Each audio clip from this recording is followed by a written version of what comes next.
Let's see who's gonna behave today. Okay, maybe you. Okay, maybe. Maybe. Maybe. Maybe. Maybe. Maybe. Maybe. Okay.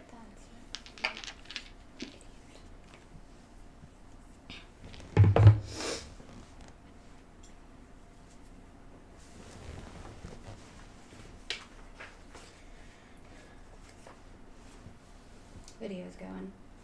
Yay.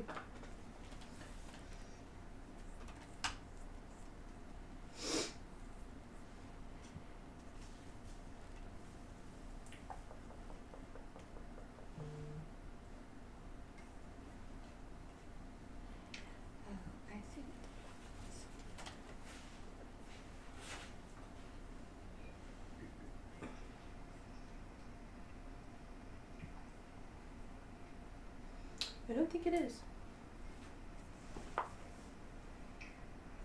Oh, it's not the video. Sorry. Hi, Internet.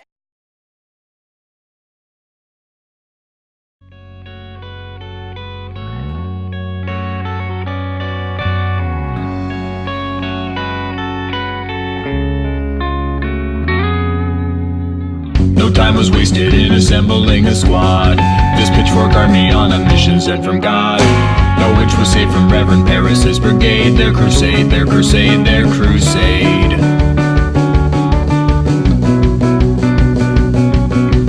Call the magistrate and don't you wait another minute, cause this town is going to hell if we don't put away the sinning. And we got no time to let a jury have their turn. Let them burn, let them burn, let them burn.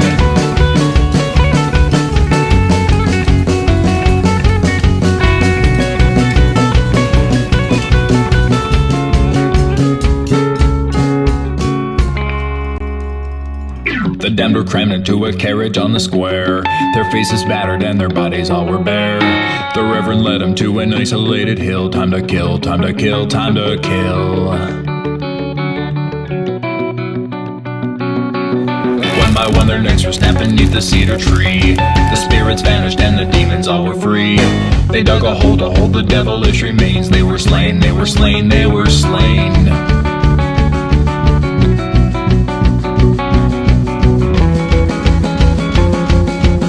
The town was safe from all those wicked dissidents. They could continue with their life of innocence, dispensing justice from a higher power.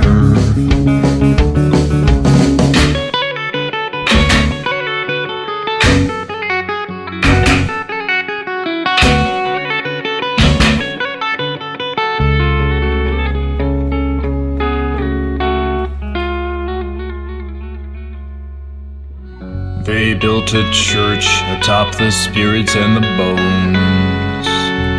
Their moans were heard as they were laying down the stones. But the witches got revenge beneath that steeple bell. They cast a spell, sent the Reverend to hell.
No time was wasted in assembling a squad. This pitchfork army on a mission sent from God. No witch was saved from Reverend Paris's brigade. Their crusade, their crusade, their crusade.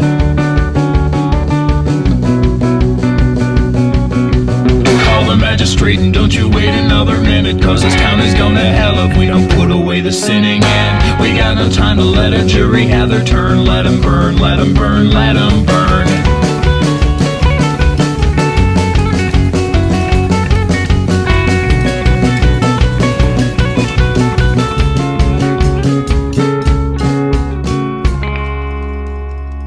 The damned were crammed into a carriage on the square. Their faces battered and their bodies all were bare. The Reverend led them to an isolated hill. Time to kill, time to kill, time to kill. One by one their necks were snapped beneath the cedar tree. The spirits vanished and the demons all were free. They dug a hole to hold the devilish remains. They were slain, they were slain, they were slain.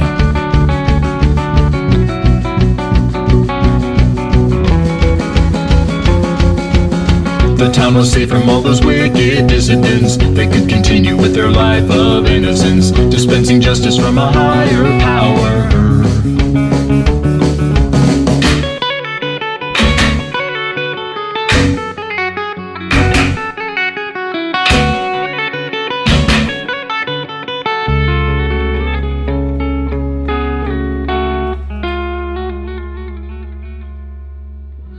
They built a church atop the spirits and the bones. Their moans were heard as they were laying down the stones. But the witches got revenge beneath that steeple bell. We're for realsy here. For realsies. Sorry, I was trying to add our new widget to the corner, and I think that it translated. It shifted what screen OBS was actually running. So sorry. Womp womp. Anyways, hi. We're here. And happy Sunday. Happy everything, happy whatever. I hope you've had a good weekend and that you played some good D&D and, things are going good for you today. So yeah, welcome. So this, announcements. So I'm going to keep plugging it. So the Uncaged anthology is out. It's a really great anthology that includes, it's 250 pages for volume 1. There are 4 volumes total, all of which will be about the same length. So by the time you're done, you will have 1,000 pages of D&D one-shots of various levels that you can play that all feature female monsters sort of getting their just desserts and sort of getting a little bit of respect. So I'm really excited about it. I'm in volume 1. Mine is The Ghastly Grin. It's about the headless horsewoman in a town and politicians that keep losing their heads. Gee, I wonder if real life inspired it. And Hashtag worst timeline. Yeah, essentially. But yeah, so that's out now. You can get it on DM Scale. There will actually be the option to have a printed version of it sometime in the near future. Ashley Warren, who's coordinated the whole thing, is reviewing print copies right now. There were a couple issues with some, but they'll be out soon. And then Volume 2 will be out next month. So, woo! So yeah, go check that out if you haven't. It's on DM's Guild. And then this week for us, for our streams, we have Wednesday DM Chats with Carolyn, where she'll be going over the Bard class. Yes!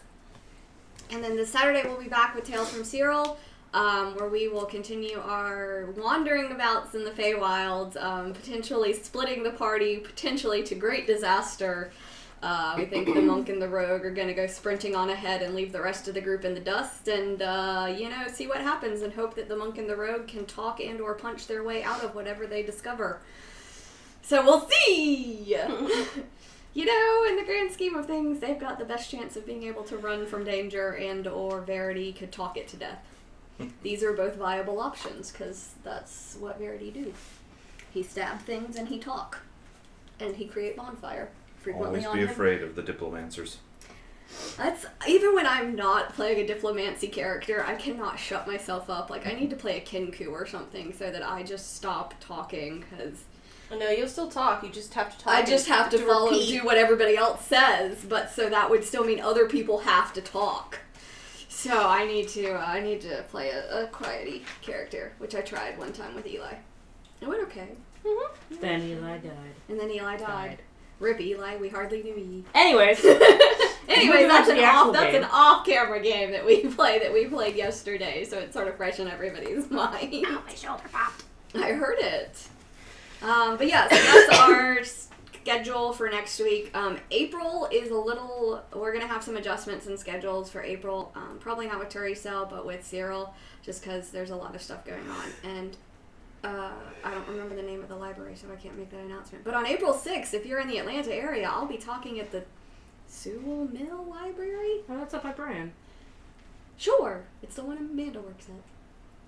Yeah, it's pretty close to But Brian. yeah, so I'll be talking. I'm gonna be there for like a writer's day that they're having. So I will be there as a presenter. So if you're in the Atlanta area and want to come say hey, I'll be at the Sewell Mill Library on April 6th, and you should go check it out. And then that same library has also invited us in July to come and stream from their location. So we'll see if we're actually what's gonna happen with that. So that'll have to be a family-friendly version. So that'll be an interesting challenge for our group. I figure maybe we'll play the Dungeons and Doggies. We should discuss that off We'll camera. discuss that off camera. But yeah, anyway, so cool stuff happening. April schedules may change. Keep an eye on our social channels just to keep up with what ultimate decisions are. And I think that's all the announcements. Okay. So, our last episode of Tueriesal, everybody was enjoying a real nice festival. Ophelia and Zeke and Badger got to meet the ravens that run the shinies. Got to do some exchange of shiny goods. They avoided things on sticks. Got some apple bacon, apple jerky, apple cider. Log Flu almost killed Ophelia. Zeke punched his way through a sort of strongman carnival ride test thing. Badger got some flowers and gave them to Hans and, tried to not make it awkward. And we ended with Uzzug and Muriel arriving and the group enjoying the last night of the festival.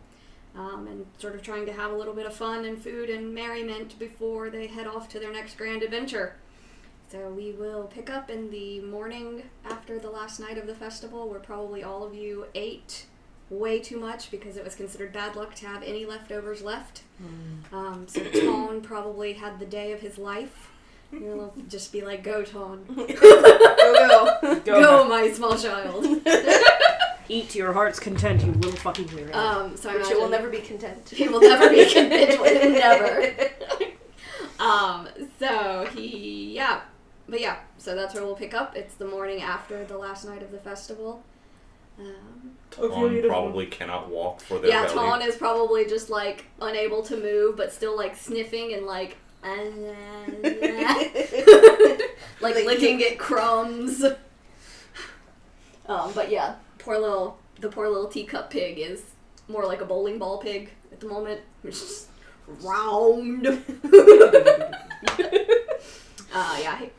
Oh Lord, he coming. Is essentially where that teacup pig is at. Had the best day of its life. So yeah. Yep. Ophelia doesn't want to look at food ever again. Badger will probably produce a good berry and eat that. And offer them up to anyone else and be like, it's the one thing and it'll keep you full the entire day. Ophelia will gag a little. And she's just gonna walk out. Alright. Just need something to wash it down. Didn't you have enough of that yesterday? I am offended that you would imply that there is such a thing as enough. Alright, so sort of as you guys are, Ophelia's left the building. She's like gone down to the docks. Okay. So as you head down and out, Uzzug is already up. He's hanging out in the downstairs area. He just has a pitcher of ale or some sort of liquid that he is drinking. No food. Mm-hmm. But yeah, he sort of nods at you as you walk by. We'll nod back and continue outside. I just don't want to smell food right now. Okay. Ophelia's just like, if I smell anything else, I'm gonna be sick. Alright. What are you two up to? Zeke probably goes down and joins Uzzig until they're ready to, like, truly leave. Okay. After he packs his stuff and such. Okay. Yeah, Badger doesn't hang around that often, or that long. Badger just After here. collecting said pig and tucking it inside their back, she will, kind of do a quick onesie around the place just to see how her spells kind of worked out as far as after having... Okay, just make a general nature check. Sure. Oh, that's, great. That is a 23. Okay. Yeah, it looks like everything is growing really well. Like the bushes that were outside of, like Lorna's out around the interior, and that weird, like druidic shrine that you guys went down into. The vines have almost completely engulfed the actual shrine at this point. It's hard to see there was anything even there that wasn't just jumbles of weed and vine. Badger kind of looks at it and is actually kind of proud of that. Just like, yes, return to nature where you belong. But yeah, after that, they will, she'll gather her stuff and, head down to the docks to meet up with the rest of her party. Okay. So as you go by Badger, Lorna actually calls out to you, "Hey, someone left something for you." Saunter on over. They left what? And she holds out a little, it's like a carved wood pendant. Just make a general perception check on it.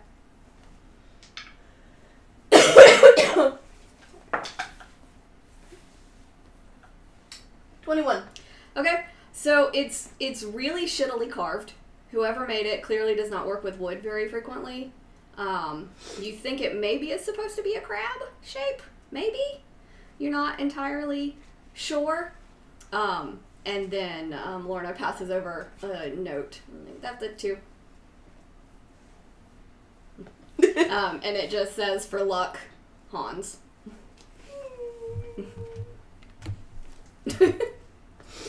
She'll...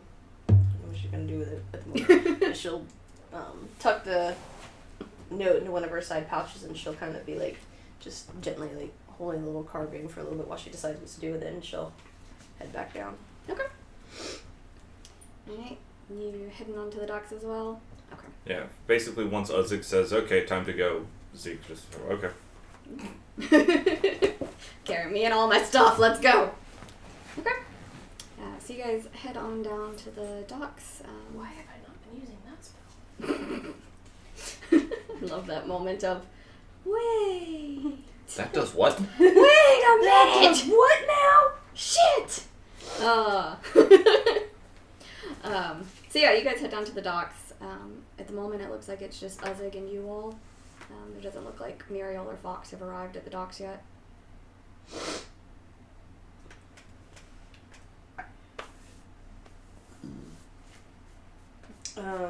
Did y'all get Muriel?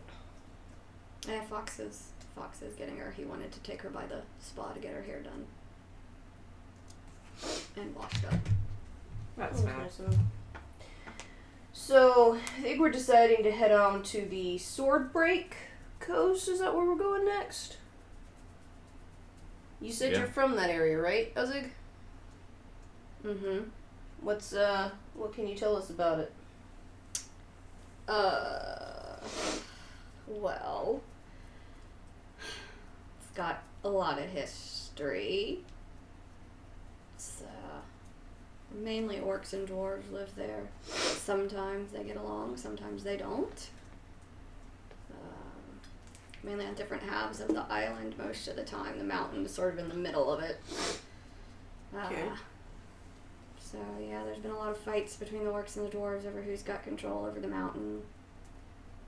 Last I left, they'd sort of made peace with the two leaders of the tribes getting married.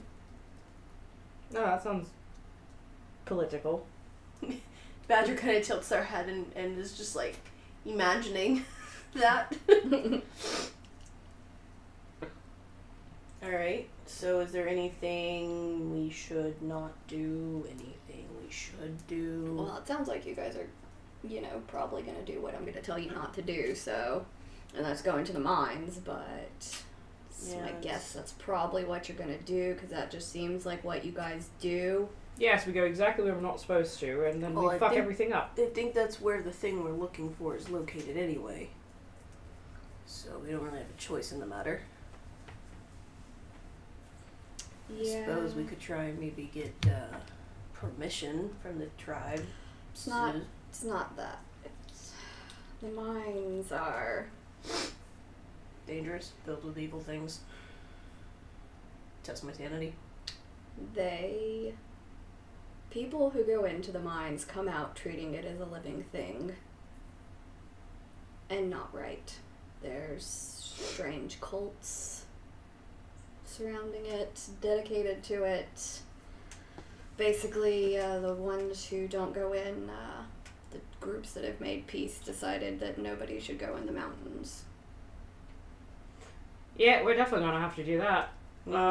So, do you know a back way we could just sneak in? I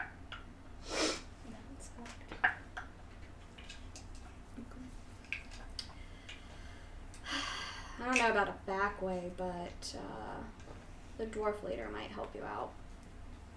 And he sort of wrestles a bracelet off of his arm. He's like, give him that. He should help you out. I was like, didn't know you had a husband. Not my husband. Alright then.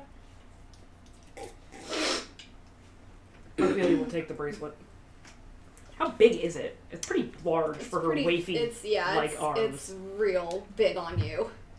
It's like Can I shove it up my arm? Even up your arm, it still is big. Uzzig's arm is 3 of your arms thick. Try putting it on your thigh. He full orc.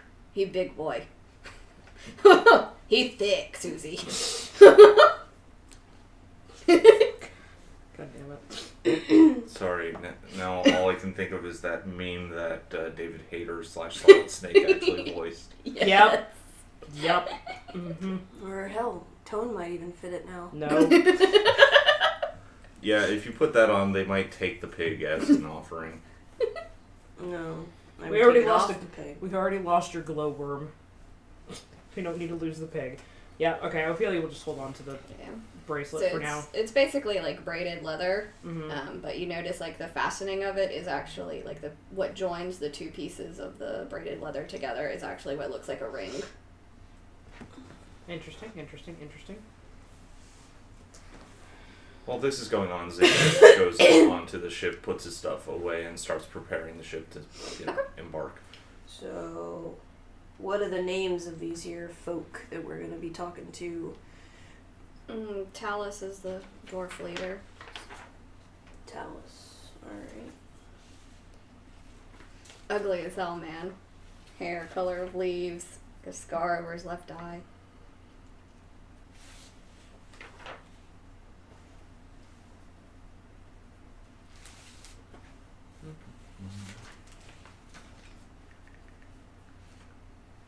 Don't autocorrect me, asshole.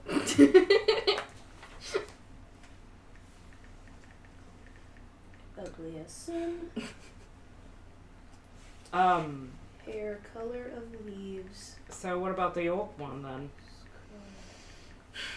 His name is Sol. Blake. S-U-L. Alright. Okay, and... Big. Bald.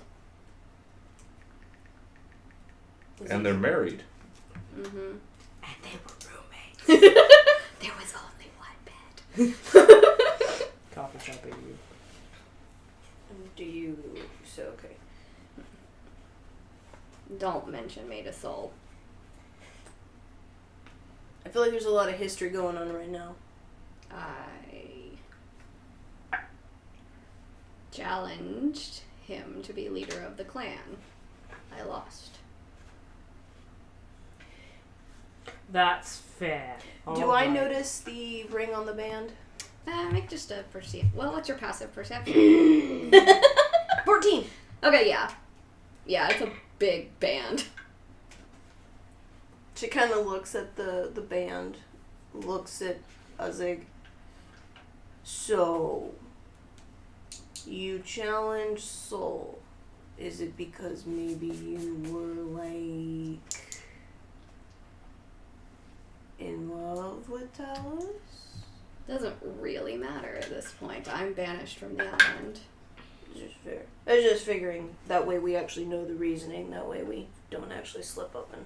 22 is actually for perception of whether or not I hear, like, this particular part of the exchange, considering I'm... Yeah, Uzig is not a quiet man. Yeah. Even Uzig's attempts at being quiet are more like, yeah, he's a son of a bitch! Uzig, could you lower your voice a little bit more? I'm whispering! Uzig! That's not whispering! Do you have a volume that's less than 10? Zeke leans over the bow of the ship and kind of shouts out, "It's not polite to inquire into people's pasts." I wasn't gonna dig, I just kind of had a feeling, and I didn't want to actually, never mind. Dallas should help you out. Cool. But yeah, people talk about hearing the call of the mountain. They wander in and they never come back out.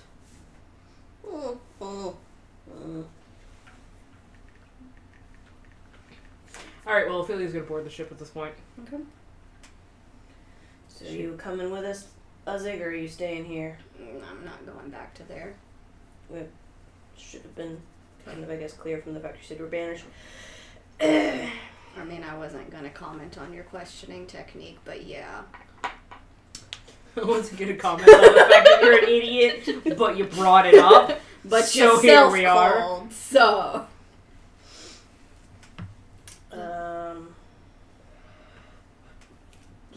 I'll help get you guys ready to disembark if you've got more questions. I'm trying to think. Any traditions or anything we can do to gain favor from either of the two? I have no idea what the merged group looks like or does now. Fair enough. Guess we'll go in with our normal charming selves. Mm-hmm. Just don't run your ship onto their town. You hear that, Zeke? I wasn't at the helm. So Uzig walks on board as well to help you sort of get everything ready to go. Ophelia's gonna stay out of the way. Badger will try to help. Probably not too much success. Yeah.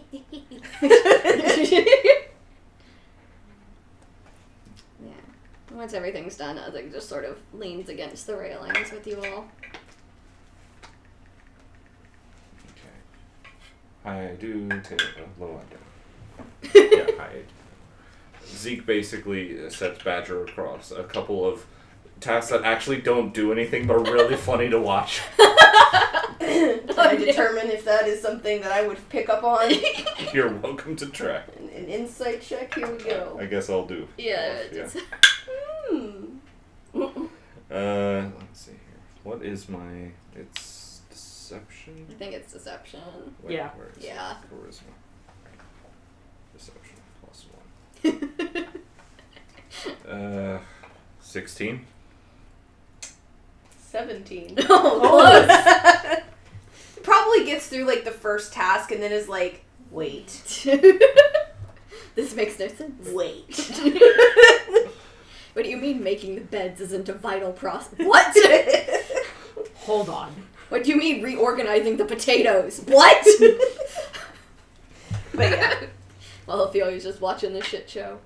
Ophelia's watching this shit show and not commenting on anything. She, like, somehow has made herself tea and is just politely zipping it.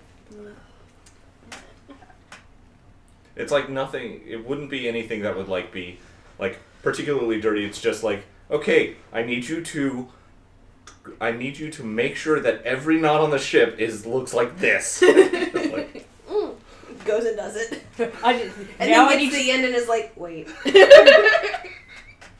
Hold on a second. I have been bamboozled. Basically. I have been made. Oh. And then at that point, Badger just goes under deck and is like, well, fuck this shit. If you don't want my help. Zika knows it probably hear a laugh, but... Oh yeah, a little bit. So after a little bit, Azig sort of... Okay, so Azig... Essentially whatever would be the equivalent of, like, journeyman sailor, like, first day, like... Oh yeah, just razzing the new guy. Yeah. Alright, so after a little bit, in the distance, still a little ways off, you can see the shape of Fox and Muriel making their way towards the dock. And as Azig sees that, he sort of calls everybody over to him. Alright. Wanders over. Right, it's the equivalent of saying you need to change the headlight fluid. Yes! Whatever that would be on a ship. Okay. Yeah, that was Badger's adventure to try and figure out. She's like, headlight. Ah! Great. 5 minutes into this venture. But yeah, so as I calls you all over, it's like, you all seem like decent sort of folk. That is a high compliment, thank you. But a little too trusting, I would say. So I'm just gonna tell this to you plain. Know when you're dealing with Fox, his god will always come first.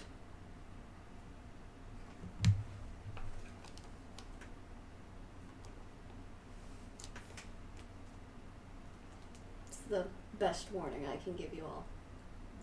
Okay. For me, that's meant a dagger across the throat.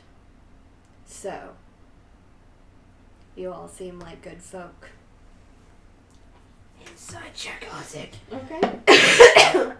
Shit. I mean, No, why not? Might as well. 22. 12, 22, okay, Badger. 19. Okay, you all believe him. That seemed pretty earnest, so... Yeah, as far as you can tell, it is earnest, and he is actually making an attempt to keep his voice low. Oh wow, we've dropped down to Yeah. like a 7. I know. Oh, man. That's hard work for Uzug. But yeah, you all seem like decent folks, so just know that, and you'll be fine. But at the end of the day, the only person that Fox gives any kind of shit about is his god. Note to self, kill the NPCs. Alright, got it. And as long as you guys are all working together for the same thing that his god's after, you're good.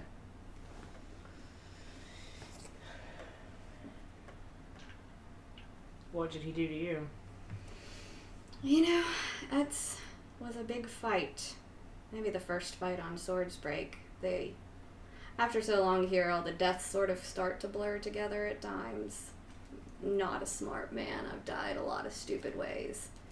But, that one stands out. I was on the battlefield, wounded, not dead, and Fox came on by, and I expected help, and I got a dagger across my throat.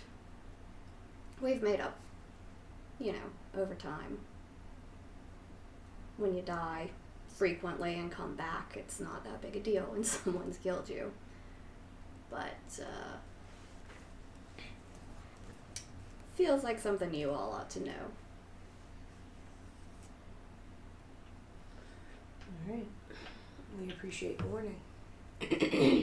Sure thing. Safe sailing.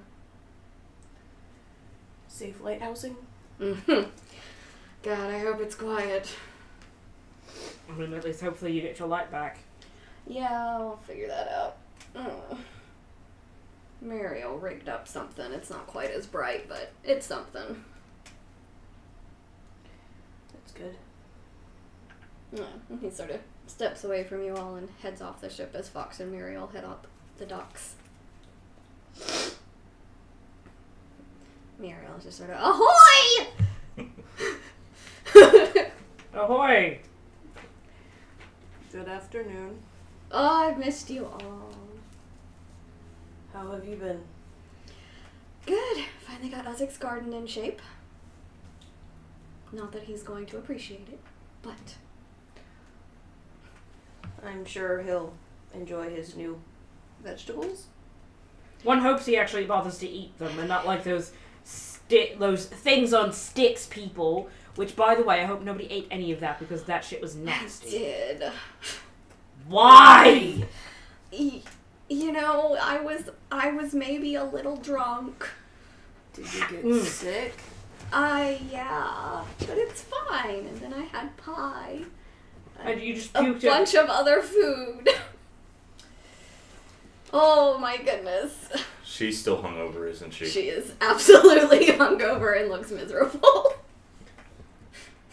Perhaps we should, get you below deck and stop speaking in such loud tones. I will cast... Well, it's that or she's still partially drunk at this point, judging from how cheery she's been so far. And think she... Considering alcoholism is poison, I'll reach out and touch her forehead and cast Luster Restoration on her and cure poison. Alright.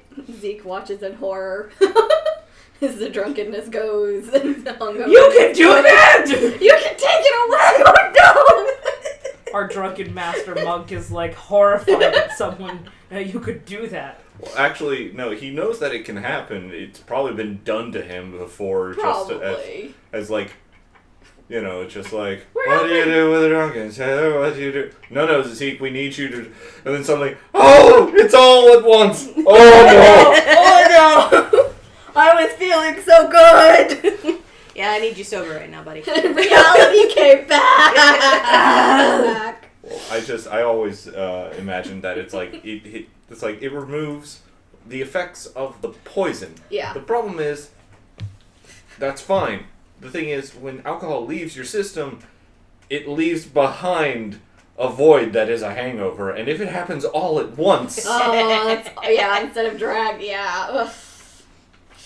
Alright, so yeah, Muriel is cured. Cured. Yeah. And now she needs to go below decks, right? Yeah, and it's just a little like, woo, that was a doozy, whatever you just did. Zeke goes, I pull finds out a a couple water of good skin and berries. hands it over. She takes the water skin. She's a little hesitant on any more food. She kind of looks like she maybe feels like Ophelia does, where if she sees food again, she is just gonna yak. Yes, the last thing we need is Muriel yakking all over the deck. Please no. Yeah. Well, I guess we should get going. Yep. Would be a good idea. Yeah, a lot of water to cover. Yes. Mm-hmm. I was going to come up with a pun, but I can't. So Fox will sort of push her on board and basically ask you two to help get her situated below deck. Okay. Alrighty. Yep, ask the two non-strength people too. Excuse me, I have a +0 to my strength. Thank you. I don't. There is no strength There is no person in this party. Fox is the strength person of this party. We had a strength person who was our paladin. We did. Schedules just didn't work out. It's fine. Then he decided that he wanted to hang out with his mom. Yep. and run Ivy's hut at the very beginning. Anyway. Oh, and be the greeter at the gate. Oh, such a warm, soothing presence What to do you greet want? everyone. Oh, Jesus! Get out! I'm going! I'm just gonna doggy paddle the whole way, it's fine! Good, because I don't know how to pilot this damn ship! I don't know how to run a boat, deal with it! Anyway. Anyways. Alright, so yeah, it's pretty easy. It looks like when Uzzig helped sort of fix up the ship, they made some adjustments to make things easier for Muriel to move around in it. So you're able to find a place to put her and her things. It's pretty secure. The rooms have not been improved. Like, there's no vast, suddenly brand new magical great beds that are going to be just like the best. Though for Zeke, being back in a hammock is probably going to be exciting. Yeah. And for everyone else, because he doesn't snore in the hammock, so... Everyone wins! Yay! Everyone wins when we can get some fucking sleep. Yeah, and so while you two are helping Muriel, Fox enlist Zeke into getting everything ready to cast off. He's pleasantly surprised to see most of the work already done. He's just like, hey, good job! Yeah. We were waiting. Yeah, sorry, it took a little longer at the spa than I thought it would. It's fine. Just I have Keep him nothing better busy. to do. Yeah, I appreciate it. Alright, so you guys are able to cast off pretty easily. And slowly the city of Ambrose begins to fade behind you with Uzzig just sort of standing on the dock watching you guys leave. I'm literally going to stand on deck and wave at him the entire... After a few minutes, he sort of waves Okay, back. as soon as he waves back, then I will stop. That's all I wanted. I'm here for the reaction. I'm here for the lulz, man. Alright, now, unless there's anything you guys would like to do while sailing, we can fast forward onto Swordsbreak, or if there's anything you guys would like to do, conversations you'd like to have. Personally, I was like, let's go fight some spiders. Some sea spiders again. No.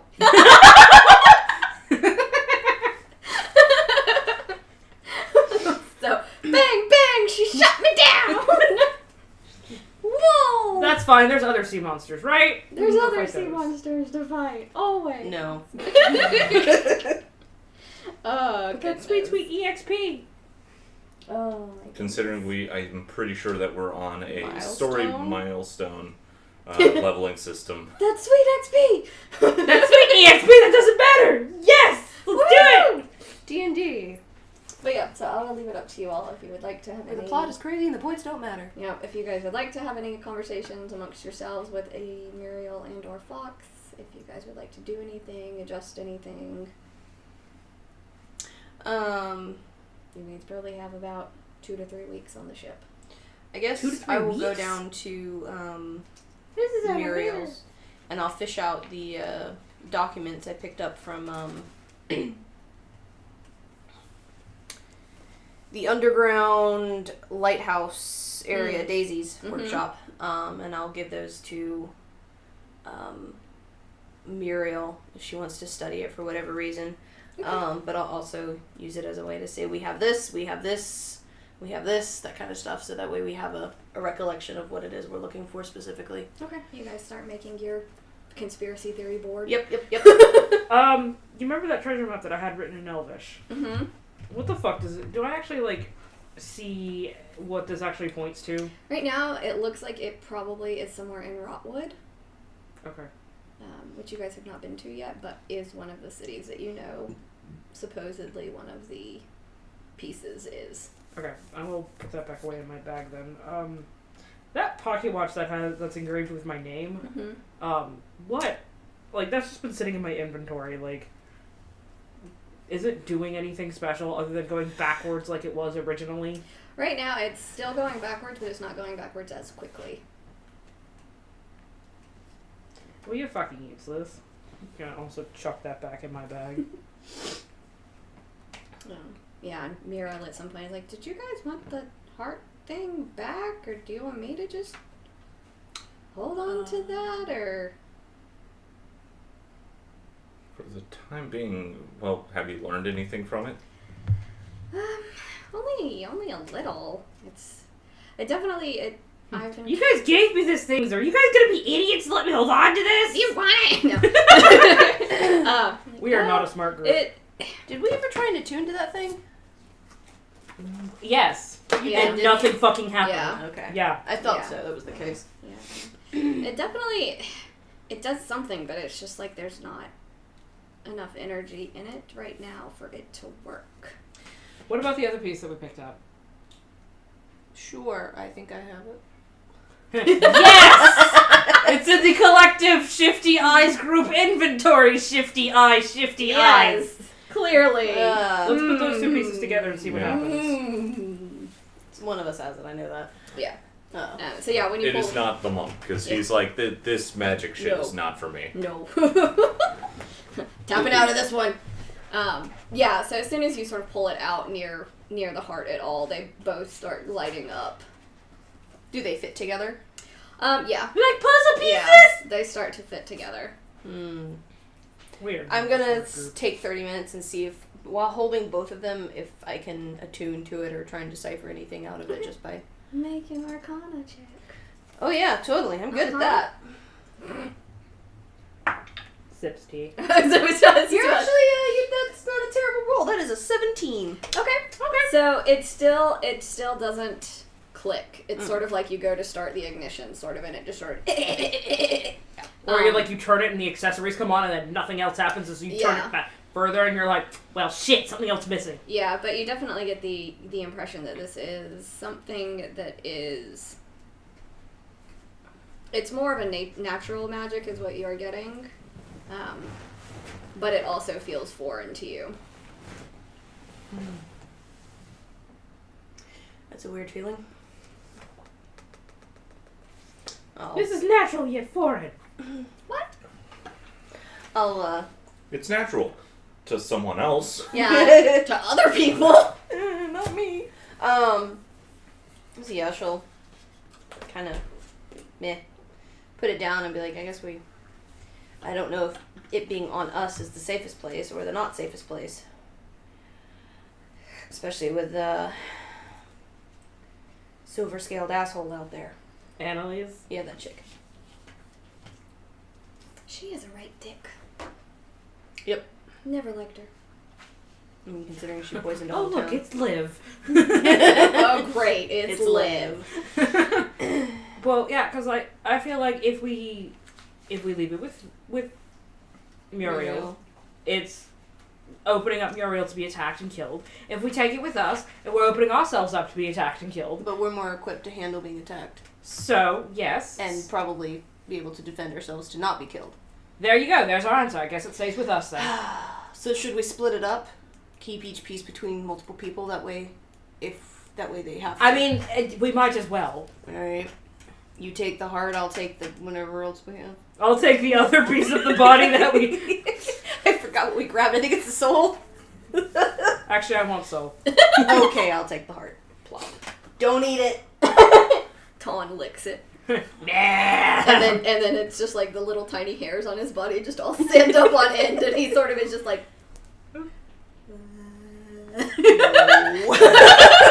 Wrap it in some cloth, shove it in the very, very bottom. Why don't you let Toad run around on the deck? Why? Because currently he's a bag? fat balloon. Let him work it off then. You put him down, legs don't hit the ground. Also, it's incredibly funny for me to watch this. He needs to work it off. It's hilarious. Shoo shoo. He starts rolling as the ship lists to one side of the other. Oh, yeah. Tana is between having eaten so much and the ship moving is just sort of like flop. I'm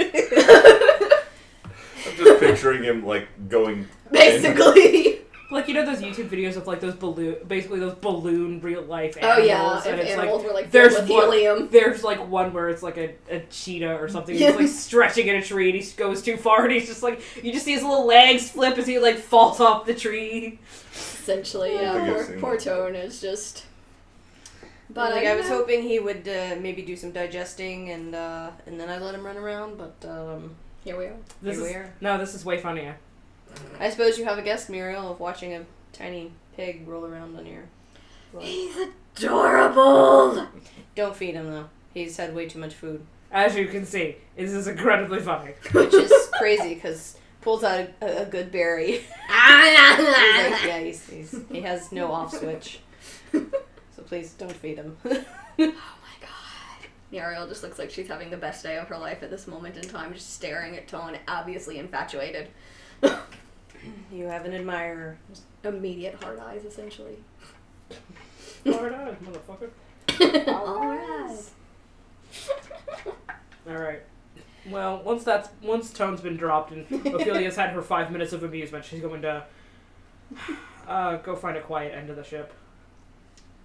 Not hard to find, there's only There's five only of you on Five the of ship. us on the ship. I'm going to, I'd like to try and reach out to my patron again if possible. Okay. Did we decide that was our karma? Yes. Don't fuck me. You didn't fuck me. That's a 14. Okay. Are you reaching out with like a specific question or? Yes. I'm more trying to get the divine, to try and divine if we can actually continue to trust Fox. Okay. What does Grandmama have to say? It's me, Grandma. It's me. It's And the me, sting. Ophelia. Why are you wearing that stupid fur coat? I stole it from you! I learned it from you,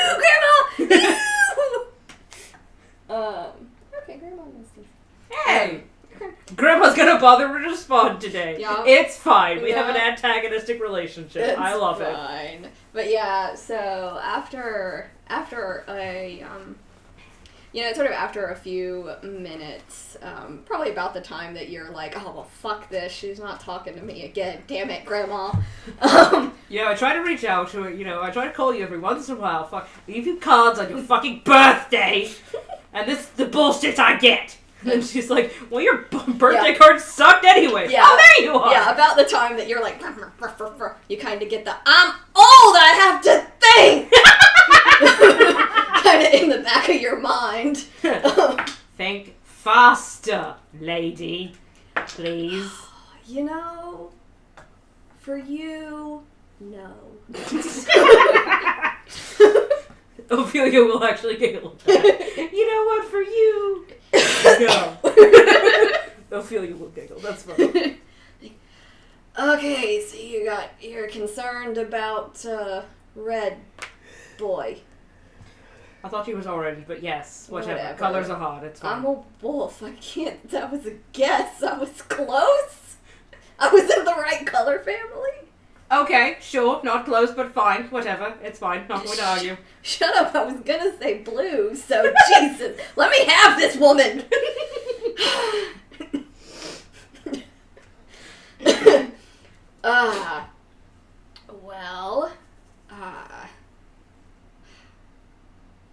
I'm gonna give you advice you're not gonna like, because you never like it. I hate to have all of your advice. You hate all of my advice. It's fine. But you're my patron because you got good instincts and you're only a dumb shit sometimes.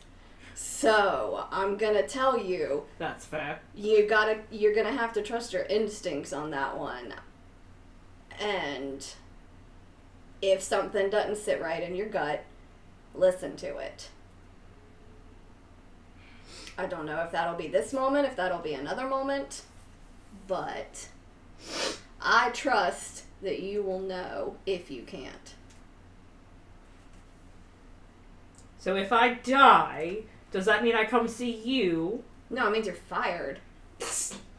You're immediately fired as my patron. As my patronee. I don't take weak ass bitches. We talked about this.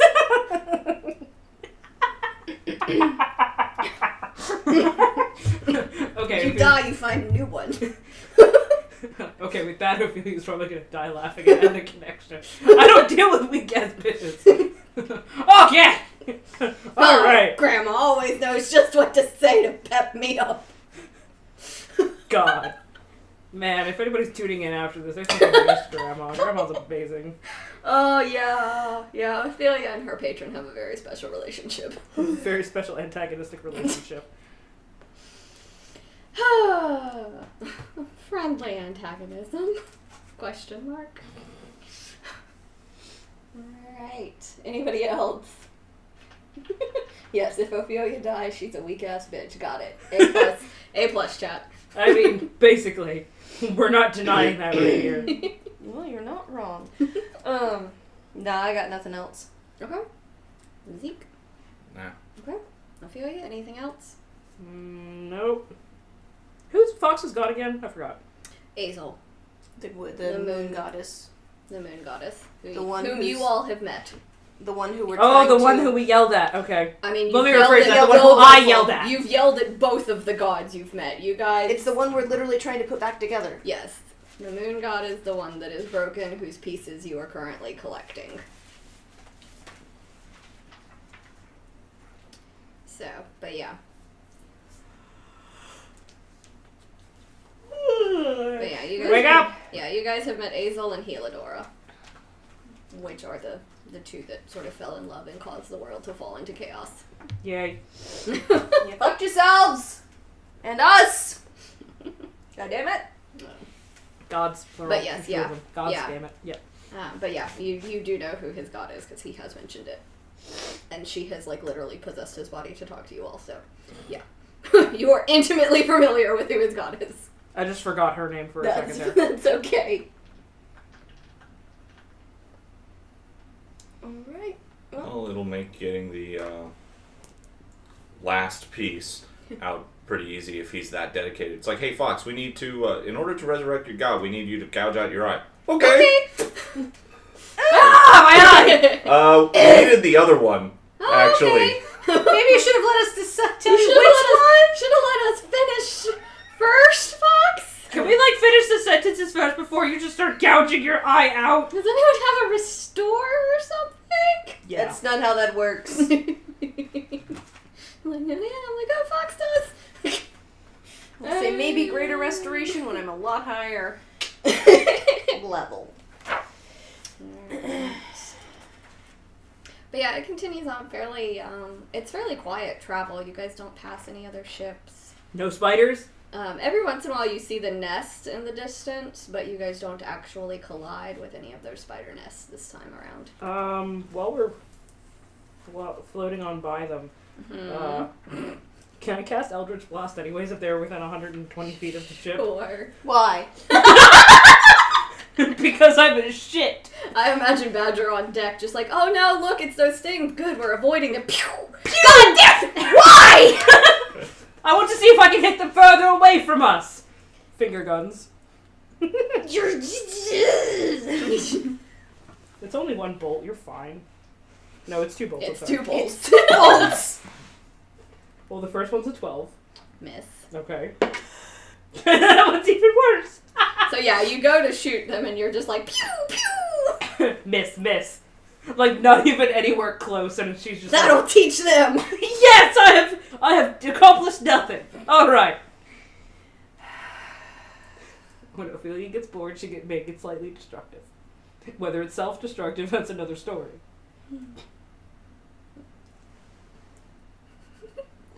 Oh. Can you please stop antagonizing the spiders? No! But yeah, alright, going once, going twice, going 3 times on anything else anybody wants to do on the ship during the 2-3 weeks of travel. No, let's just get there. Yeah. Okay.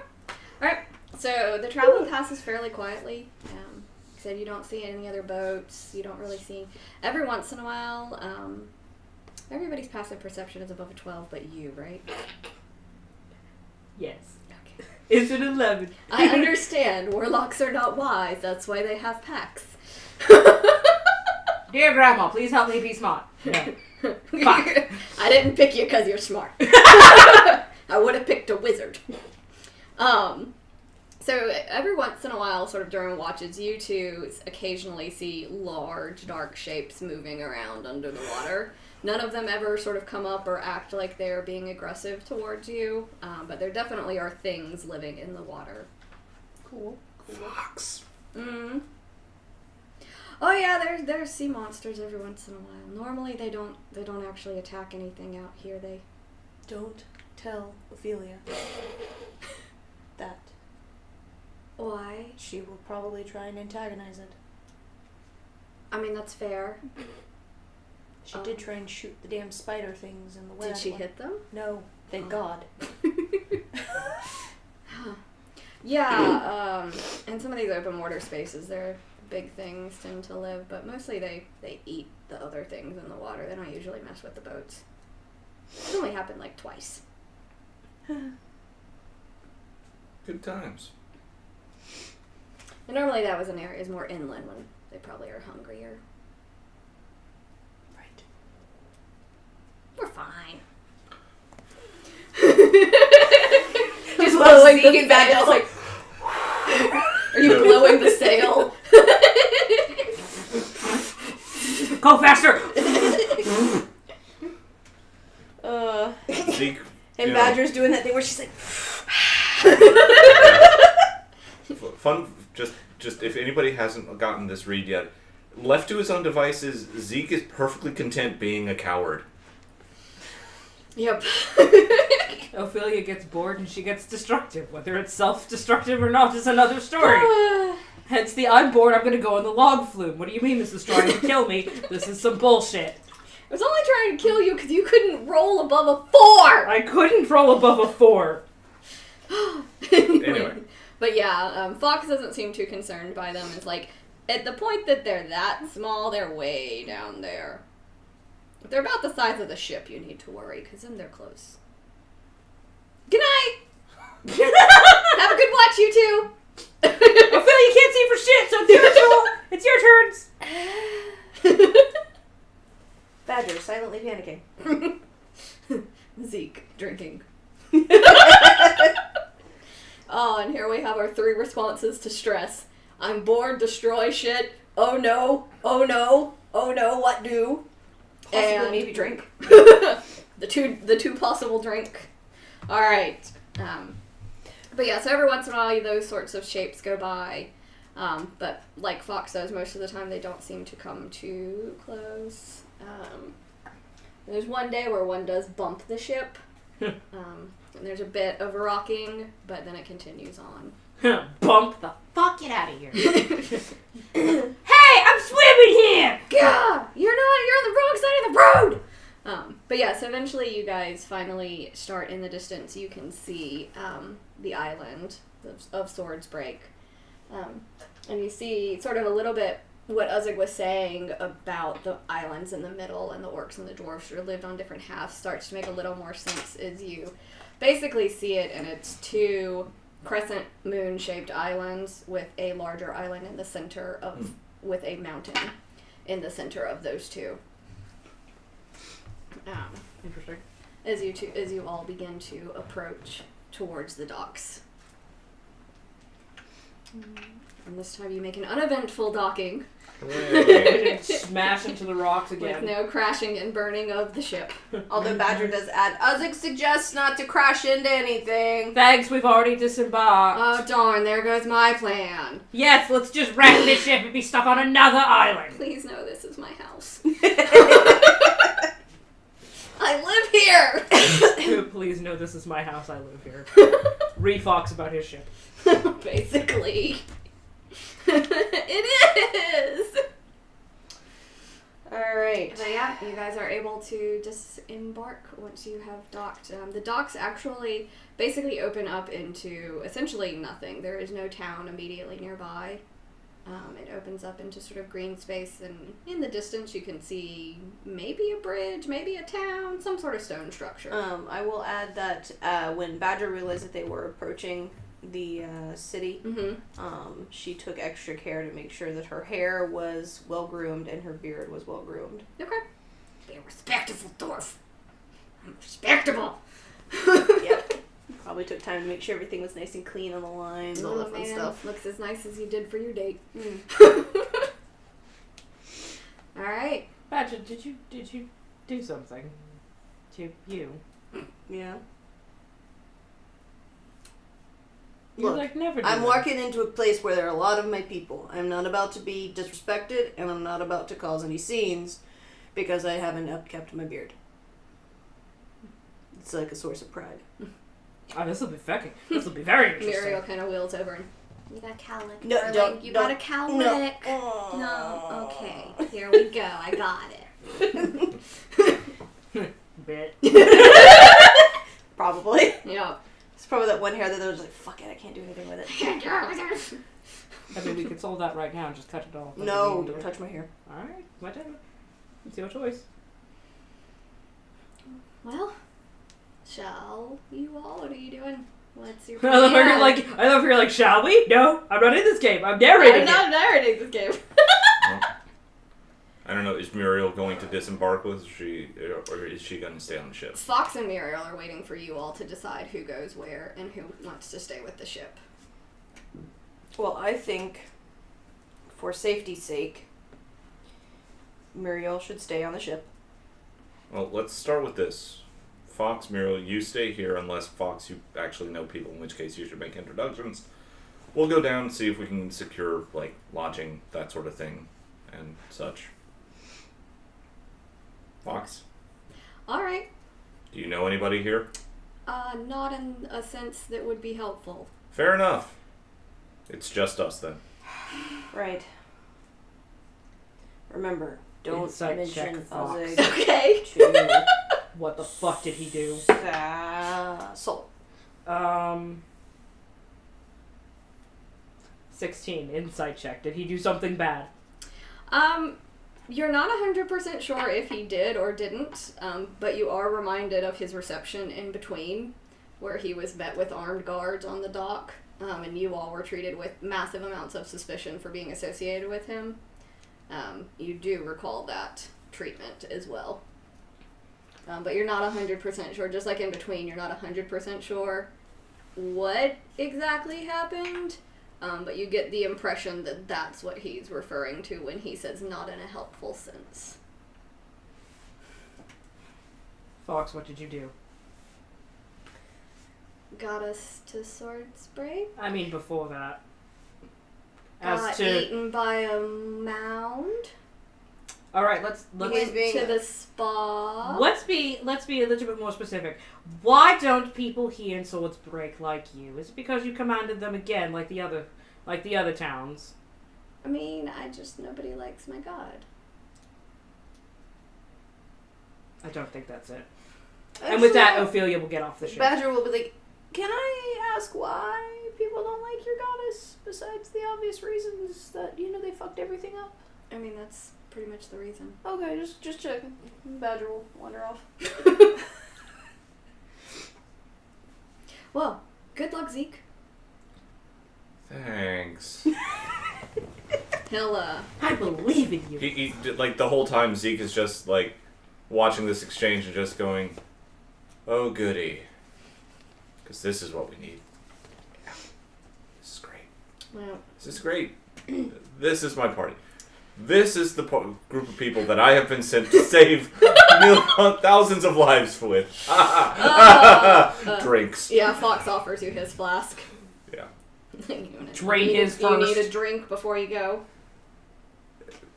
Checks his chest pocket. It's like feels that it's about 3/4 full. Yeah. Just down his. It's fine. Alright, if you all need anything, I'll be here, so...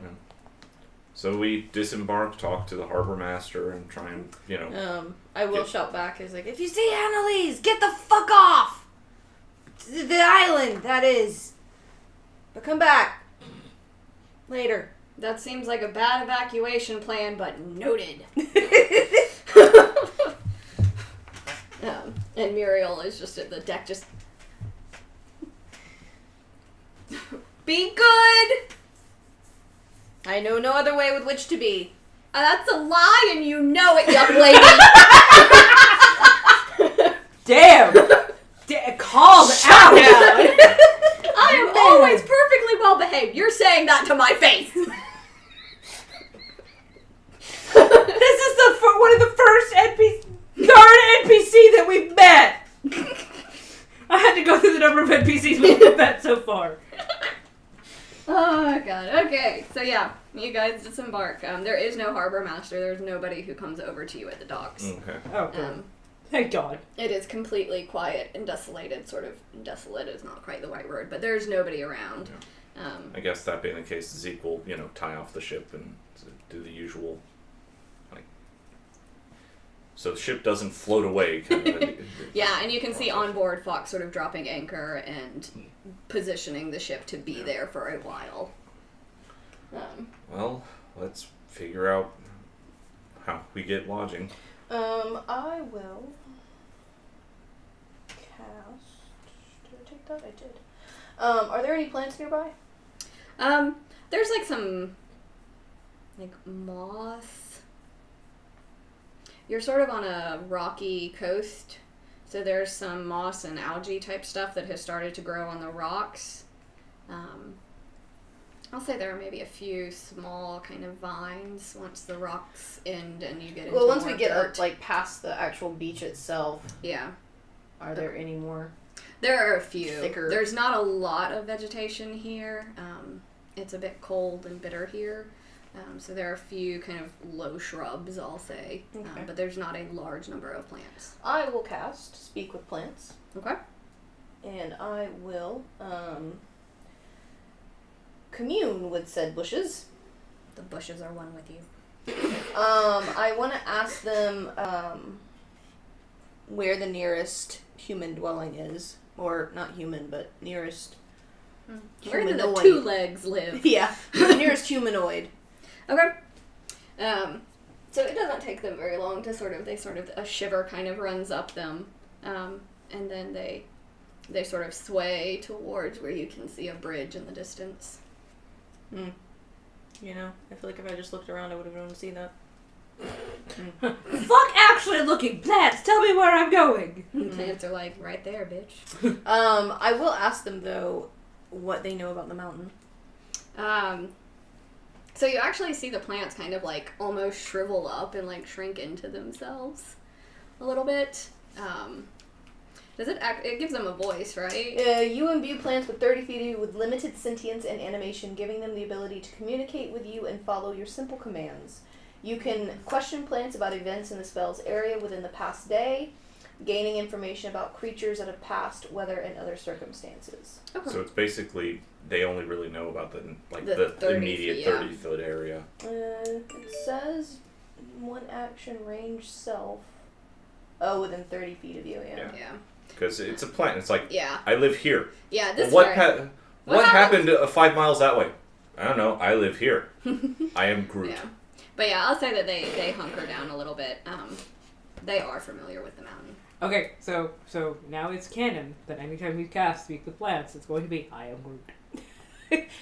That's literally They say I am Groot, and I'm like, I am Groot. basically all we hear is I am Groot. I am Groot. I am Groot. I'm Groot. And within like 30 feet of us, we just hear the simultaneous chanting of I am Groot, I am Groot, I am Groot, and we're just like, this isn't fucking weird at all. But yeah, you get the sense that even though, obviously they don't live on the mountain, you're on one of the side islands, they are familiar with the mountain, and it gives them pause and makes them shrink into the earth a little bit. Can I ask them why it makes them afraid? You kind of get the sense, so I'll just say that they can sort of telepathically send you simple images or ideas, and you get the sense of the sky basically blacked out. Okay. And that the mountain makes the sun go away, makes the sky go away. Either that is because of the way the sun moves, or because of other things. Alright. Okay, I don't really know how else I'm going to get anything else out of that. Alright, that's a thing that happened, okay. That's a thing. I will ask if they've seen a silver dragonborn pass through. They don't seem to know what that is. I will describe animals. Yeah. There's no recognition. Okay. And it's not a concentration spell, but it says it's the last 10 minutes, so does that mean that it's within a certain area, or does it move with me? And I can talk with plants for 30 feet within me for 10 minutes. What is it? Let's see. What's Speak the name with of plants. Speak with Plants? Mm-hmm. I speak rules. Yeah. Speak with plants. You imbue plants. Casting time range itself 30-foot radius.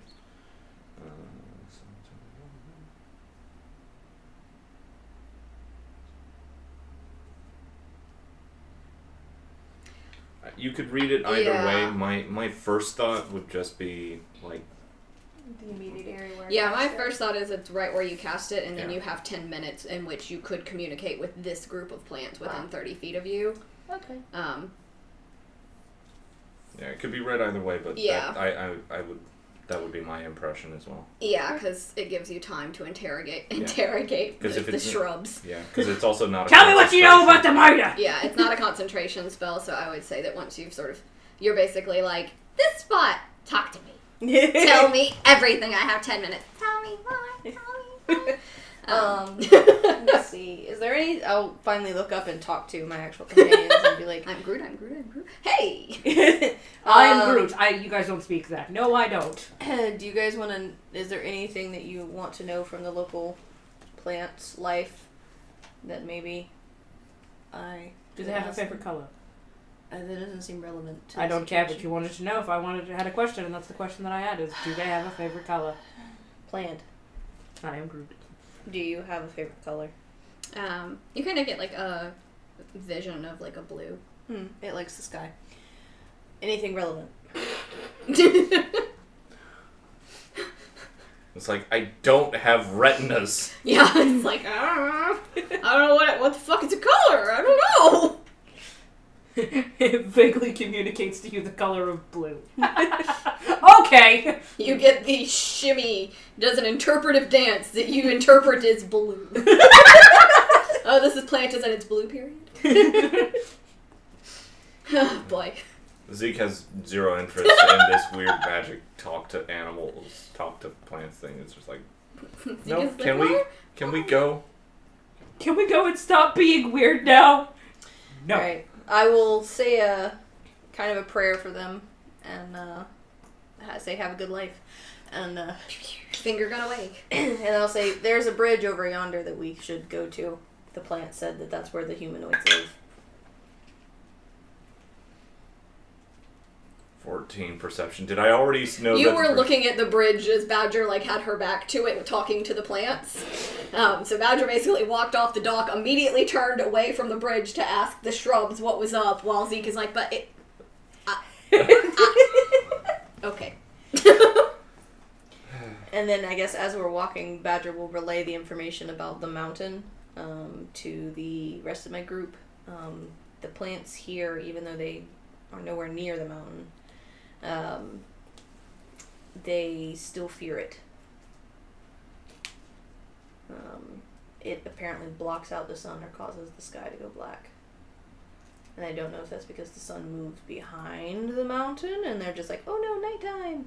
Or if it's something more catastrophic that has happened. Surprising absolutely no one. The big ominous mountain is big and ominous. It's called Mount Doom, actually. We're gonna go to Mount Doom and have a picnic. Doesn't that seem dangerous? Why? Yeah. Really? It's Fine. No, you pronounce it as Mount Dome. Mount Doom is actually a really lovely place that someone named that, so no one would ever go there and bother them. Like Greenland versus Iceland? Yeah. Oh, God. Okay. Alright, so you guys head across the bridge? Yep. Sure. Okay. Yep. I would like to look to make sure there is no enemies upon said bridge before crossing said bridge. Okay, make a perception. Since the last time we were on a bridge, we got attacked. I don't remember this. I don't think You I was know? here that day. That's a shit roll. That is a CX. It's a good bridge. Yeah, great bridge. You're you get distracted by the stonework because you're like, oh my god, like that's dwarven work. It's got carvings on it that identify it with sort of dwarven names and like ancestries. This flagstone sponsored by Yeah, essentially. The Home Depot. James Stonefist. Yeah. By Beard Incorporated. See us for all your beard needs. Alright, Ophelia? Detect magic. I knew it was coming. I had to give you a little bit of a break. I know. So you get the bridge actually is imbued with a magic that is sort of a self-repairing magic. Oh, cool. This is something that you've not really seen. Ophelia staring at the bridge. Oh, interesting. But yeah, and it is actually like imbued within the stones. It's sort of like a self-mending essentially on the bridge. Nice. I'm gonna go ahead and cross. Okay. Bye. Yeah. Yeah, it's a well-made, sturdy bridge. Probably one of the nicest you've seen. Yes. A point of fuck. Order. Yes, that's what I was trying to say. I left Tone on the ship with Muriel. Okay. Let's roll. Roll to see how fat Tone is today. When you left him. Just roll a d20 and let's see how chunk.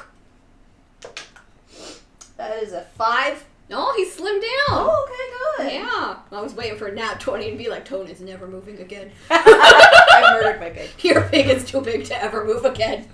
Tone officially lives on a skateboard. Yeah, because... Tone actually, it turns out, is not a teacup pig as we thought. In fact, it's a pot-bellied pig, and due to the large, copious amounts of food that he has consumed, has grown 3 times his size originally. Now I just imagine there was a video of a fat cat who had to work out, so he was laying on his back, and they just kept poking his stomach. He'd be like, Yup. Essentially, imagine that's what Badger and Ophelia were doing, but during the 3 weeks of travel, just like, hey, Tone, poke. Except no, I have a little. Oh, you have a Put little him on piece his of back food. and put the food there and just watch him try and get to it. But yeah, Totorn has slimmed down and is able to move on his own amongst the ship. Good try. Alright. What order are you crossing the bridge in? Well, I said Ophelia was going first, so here we are. Okay. I mean, it's a big bridge. Like, you guys could walk arm in arm if you wanted to. Skipping. It's probably like a 20 foot across bridge. Yeah, no, Ophelia will go Wide. first. Okay, I guess Zeke will go second. Okay. I'll walk along beside Zeke. Okay. Alright. Yeah, I'm just messing with you guys. Okay. Anyways, a rock swoops down and eats all of you. Anyways, a black pudding falls from the ceiling. What ceiling? Black pudding, I love that! Bleh. Not this one. Ophelia. There was one in the caverns that Ophelia saw and blasted to bits before it got to actually drop on you guys. So that I was do cool. think that there's a I'm real proud of hilarious like UK D&D stream that just goes terribly wrong. It's like, there's a black pudding in front of you. I eat it. Okay, take 15 points of acid damage? Yeah. Why would What? you put that in your mouth? I love black puddings! Yes. You said pudding, man. Oh, God. So incredible. Oh, We love all of our alright. UK followers, if we have any. All none of them. It's fine. Whatever, Martin W is UK. That's true, she is. And she's amazing. We love you. You should play Trimmer Train by her if you haven't, because it's awesome. Anyway. So, we're crossing So the you bridge. guys make your way across the bridge. It's a fairly long bridge. It takes you guys probably 10-15 minutes to walk the full length of it. When you get to the other side, you're in a more forested area, and there is a sort of a stone pathway that seems to lead through the forest. What color is the stone pathway? Gray. Damn it! Pink. I was hoping for yellow. No, Damn it. I deliberately avoided that one. Shit. Anyways, detect magic again. You see the same magic on the stones, but otherwise nothing pings. Cool. Do you want me to cast Pass Without a Trace on us while we move in to No. avoid any... Well, we're in a forest. I don't know what lives here. I mean, we'll find out at some point, but no? I would say let's not waste the spell slots. Alright. We're not actively... I mean, if there's nothing actively that's going to come at us like a T-Rex or something, or an angry brown bear, or a black pudding that gets dropped from the ceiling, I vote we just don't cast any spells. Yeah, but the point is we don't know that they could exist. Eh. Zeke starts taking his full speed. Look, I'm short! Come back here! Alright, so you are... Zeke sprints ahead a little bit. I'm leaving. You just full on sprinting away, or you just Not like I assume that it also kind of extrapolates down into like our walking speeds. Yeah. So it's just like, you know, you've got currently everyone is trying to like matching his pace with Badger, but then suddenly it's Short like legs. Badger, Ophelia, and then Zeke just starts like taking No. Yeah, it's just like, well, quite frankly, as the 6'1" guy, when I start taking my full stride when walking with all of you. Exactly, yep. I know. And then I got a double movement. I know. Bonus Take- action dash. I gotta use all 3 of my rogue abilities to keep up. Alright. So, Walk fast. Walk faster. Even faster! Alright, so Zeke, since you're a little bit ahead, you see first, the hill kind of wanders. There's a couple of hills. the hill kind of wanders. Yes. Okay. The path kind of wanders. There are hills and shit. And The hills are alive with the sound of music and shit. Okay. and as you sort of crest over to the top of one hill, you see at the bottom of this hill, you see 3 giant elk. Okay, what are they doing? Right now, they're just standing on the path. Zeke is gonna pull up short and just wait for the rest of the group to catch up. Could you not do that, please? Whoo. Why'd you stop? Yeah. Like, yeah? So Can you I make them... I mean, fuck off. sure. I mean, I could make them fuck off, but I'm going to do it in a mean way. Yeah, no, see, the thing is, your way of making them fuck off suddenly just makes them try and fuck us. So, no. I I didn't take speak with animals today. Just speak with plants. Ask the trees to make them speak. I mean, I have a decent. Even though I'm not trained in animal handling, I will walk forward. I'll have put my staff down, and I'll walk forward, like hands out. Okay. Not. Nope. It's nope, a threatening gesture when you do it. Too late. The old razzle dazzle. The old literal razzle dazzle pew pew finger guns. Yep. And I will just gently say, I need you guys to move now. Please move. It lowers its head. I stop. How would you go that way? Go that way. The second one lowers its head. When you say lowers its head, like, is it just going down to, like, eat, or, like, lowering horns It's at like her? lowering horns. Okay. And as you got a little bit closer, like, elk are big anyways. Yeah. These are probably 2 times the size of normal elk. Oh, goody. They're literally taller than us. Can I roll perception on these elves? Just to try Certainly can. just to try and see if I can figure out if they're like corrupted. Okay, that's kind of decent. I am going to 12. Okay. see if Did you roll an animal handling? I didn't. Okay. Suppose I should do that first. Let's see what we got. So 12 to see if Oh they yeah, are that went corrupted. really well. No wonder they're trying to kill me. 8. Okay. Alright, so you're sort of just looking at them and trying to see. Yeah. There's nothing about them immediately that sort of screams like corrupted, or they look like elk. You're not super familiar with elk, but It's a large deer creature with 4 legs and horns. It's fine. I will wild shape into an elk. okay. And you sort of, in the back of your mind, Susie, you sort of hear, you can't quite make out the words, but your patron sounds slightly alarmed. It's sort of just like in the back of your mind, you're like, Grandma's alarmed. Oh, this doesn't sound good. What's Grandma freaking out about? You can't quite make out anything that she's trying to say to you. You just get the sort of vague sense that your patron is trying to tell you something, but can't. Badger, come back here, please. Alright, Badger is now an elk. Okay. The third one lowers its head. I will, like, turn and walk off the path. Okay. They do not pursue you. Turn around, like, stomp my feet in annoyance. Walk back towards them. One begins taking a few steps towards you. Like, are the elk making like threatening gestures? I mean, they're Badger? currently lowering their horns towards Badger. But like, are they like? Right now, they have not done anything directly aggressive aside from pointing their horns. Me as a player who's spent some time around wild animals is like having a heckin' big concern that we have just walked onto this island in the middle of like mating season and they're like, oh fuck you, buddy. Badger will stand in front of them defiantly, but will not lower. It's not going to lower her head, and it's just kind of. Yeah, I see that monster thing. I'm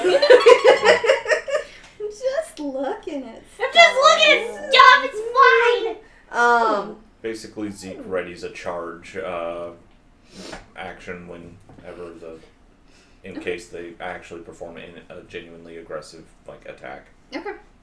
Right now they do not attack, they do not move. Can we just go around them? Maybe. I can't talk to you. No. I'm gonna yet again yell out for Badger to come back here. Elk shrugs. I will slowly start to back away. I won't turn my back on them quite yet. Okay. And then I will, once I'm probably about, I don't know how far away from them I was originally. Once I'm about 30 feet away from them, I'll turn and actually head back and face my group as I head back to them. Okay. They do not move or follow after you. Can I try and reach out to my patron or just sort of focus on what she's trying to say? You can. Is that Arcana? Yeah. No. Okay. That's a CX. Yeah, you kind of feel the feeling fade away. Okay. As Badger comes back towards you. How close to them did you get, Carolyn? Knowing my own for elk, probably within 20 feet, which is charging speed for them. Mm-hmm. So she probably got about that close to them. Okay. Yep. They remain where they are, watching you. Do their heads come back up when we back away? Yeah.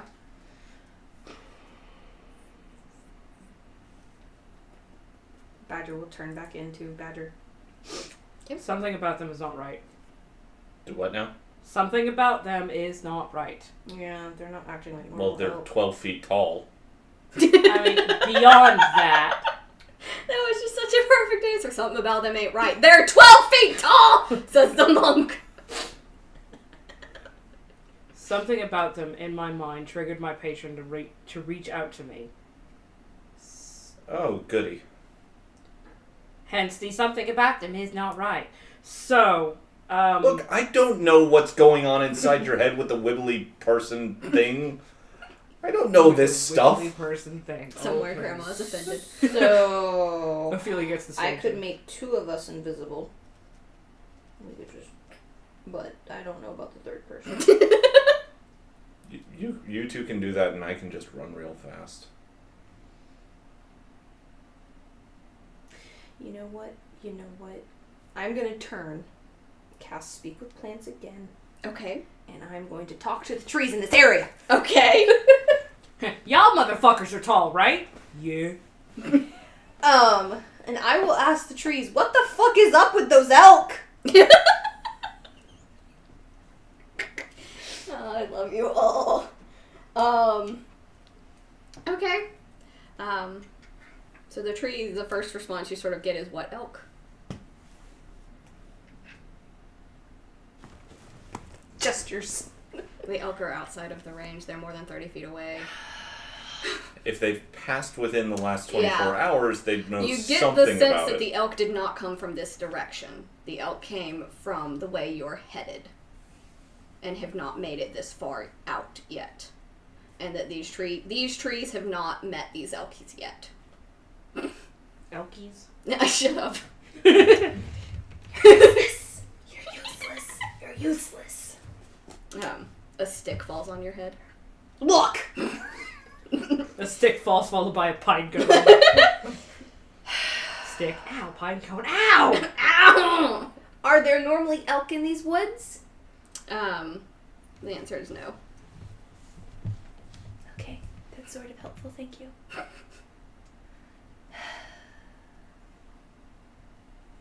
Anybody else got anything else they want to share? I asked the 30 feet range of other plants in the area. I like rain. One is like, it's cold. Yes, that is true. I was hoping for more helpful information about the local wildlife. Ask them their favorite color.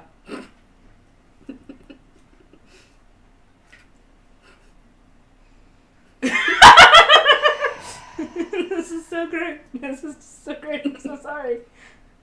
No, but seriously, I want to know what the tree's favorite color are. No. Ah! May you all grow taller. I'll shut that spell off. Me, you all Those be aren't tall. normal here. Normally there are not elk on these islands. You know what? I'm really tempted to just eat it. The elk? Yes. Turn your ass into another animal and just go charging at them? Yeah, that's fine. You'd have so much jerky. Just turn into a black bear and just 36. go ah! They stand on each other. 36 feet tall. Those elk. Okay. Alright. Badger wants to eat them. I suppose we could just try going around. Sure, let's try giving them a nice wide berth and going around. Keep our eyes on the path. You know what, Brian? You can STFU.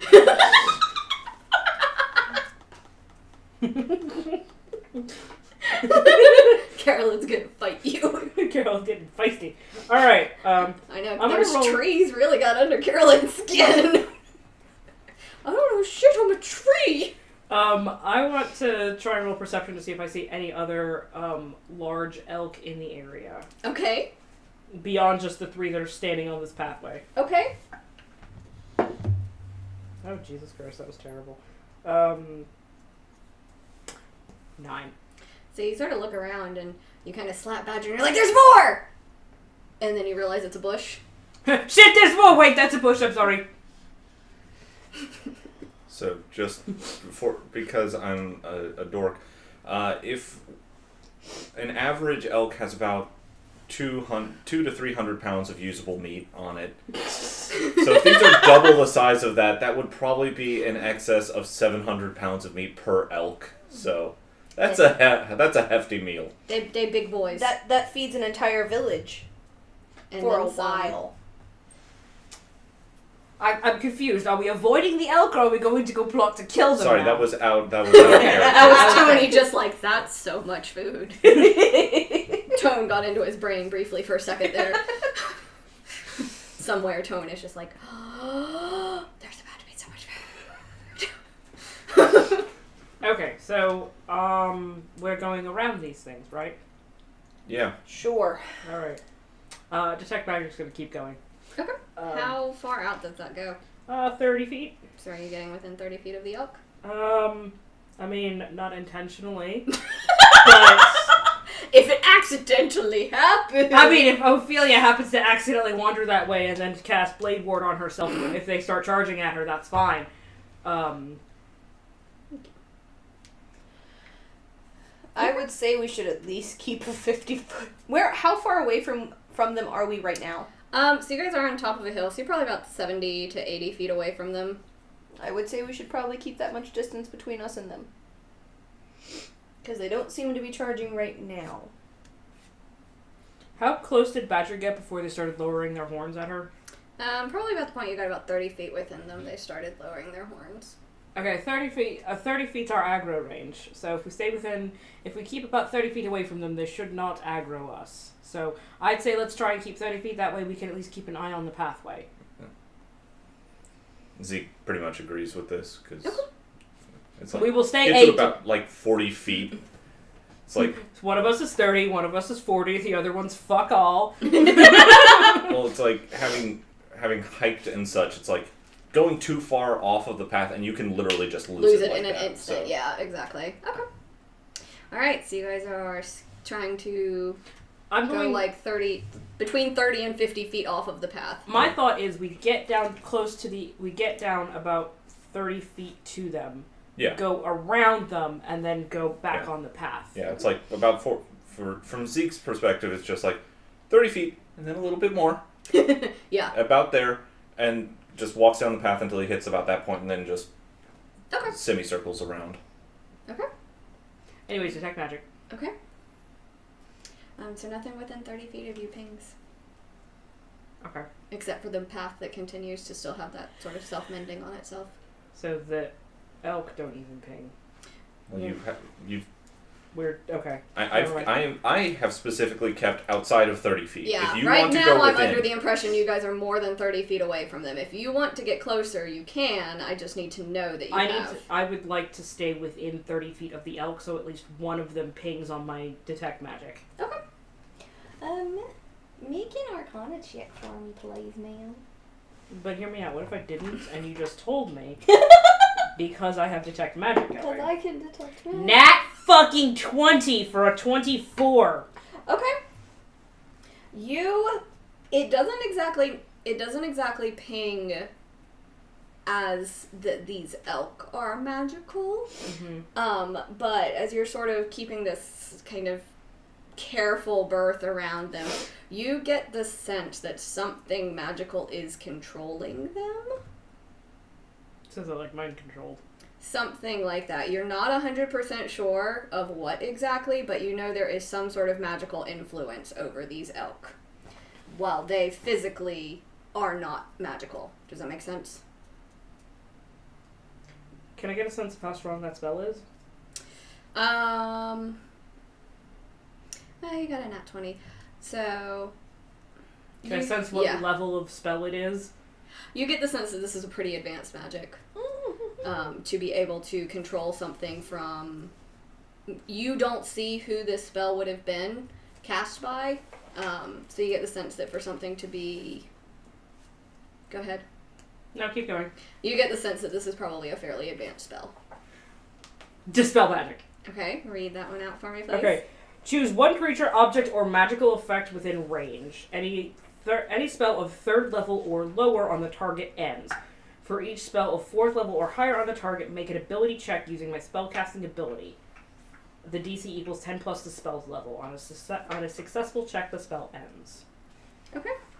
So, yeah, I would like to cast Dispel Magic on at least one of them. What's the range on that? 120 feet. Okay. Alright, make an ability check, please, ma'am. Thick. Alright, so... DC equals 10 plus the spell's level. Alright. That's 15. Okay. That's what I got. Okay. What check is this? 10 plus your spellcasting mod is the difficulty, and then I think it's just you roll and you add your spellcasting. Well, so it's... Yeah, because it's based on the spell that is you're going against. That's the DC you're trying to beat. Okay, so then I'm using my... So if it's a 9th level spell, you need to... So you roll a d20, you're basically rolling an attack. Okay. So you use your spellcasting mod. So then that's a 21. Okay. Alright, so you hit one of the elk, and after a second it sort of shakes its head and then it runs off. But you get the sense that you were just able to dispel this. Okay. Did the other elk do anything? It's only targets one creature, so... Well, but no. are the other elk, like... Actually. Technically, it's, one creature, object, or magical effect. So if this was like a one-time... If the caster only cast one spell to get all 3... Yeah. Then that would have done Got all of all it. of them. But if it's done, if the caster said, you, and you, spell, command, scribe, whatever, then yeah, she'd have to do it 2 more times to fix it. Okay, so as the one runs off, both of the other two swing at it. They rear up and smack at it with their hooves. One of them manages to catch it. Okay.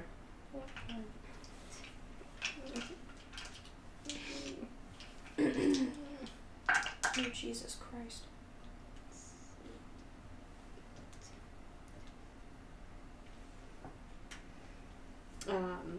And slams into its head pretty good. It's bleeding profusely, but it runs away. Okay. But they don't actively chase it, though. They do not actively chase it. Once it's basically outside of their immediate area, They don't care they anymore. resume their position standing on path.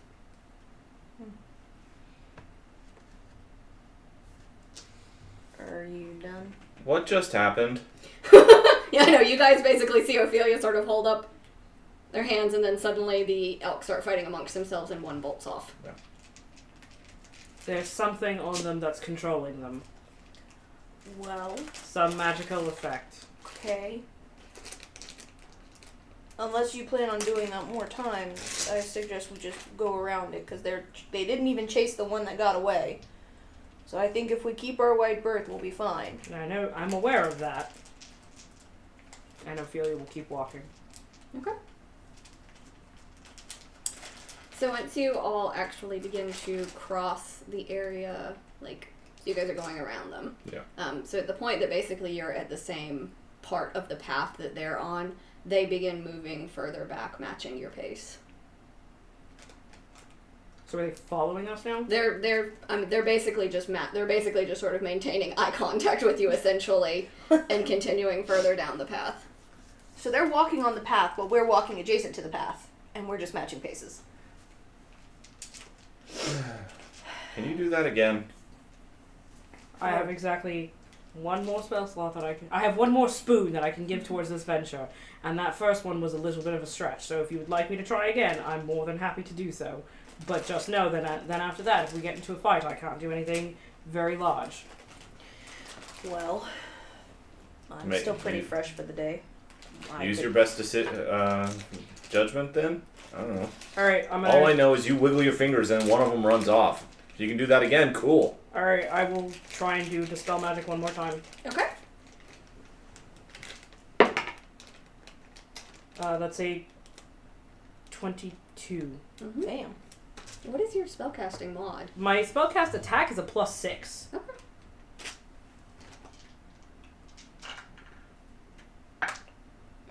Okay. One runs off, the other one makes an attack against it. Ooh, ow. Yeah, that's right. Get out all them good rolls.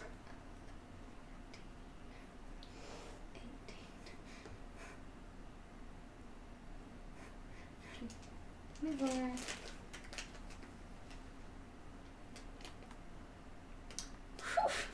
Okay, so yeah, the alright.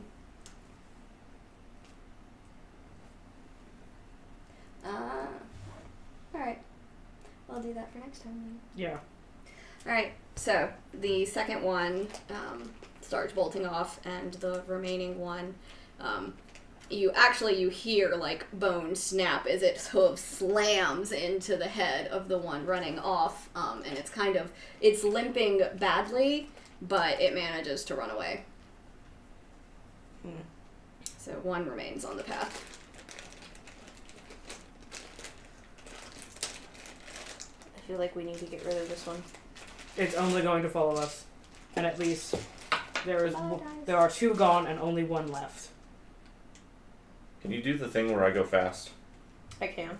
And then I'm out of 3rd level spells. I was gonna just blow up the ground underneath it, but I can. I mean, if that'll do it, then fine. I just don't know how much it's gonna take to kill this thing. Well, it's easier. It may be easier to have a fast monk. Alright. So you go fast, and then we pelt it from over here? Sure. Alrighty. I cast haste. Okay. And that gives me basically an extra.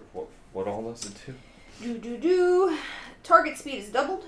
Gain a +2 to AC. Has advantage on dex saving throws. It gains an additional attack on each of its turns. That action can be used only to take the attack. One weapon attack only. Let's see. That action can be used only to take the attack. One weapon attack only. Dash, disengage, hide, or use an object action. Okay, cool. And then I will, just for shits and giggles, cast Flaming Spear at it. Okay. It needs to make a dex save. Yes. 15. I rolled a 19. Oh, yeah. Sorry. Let's see.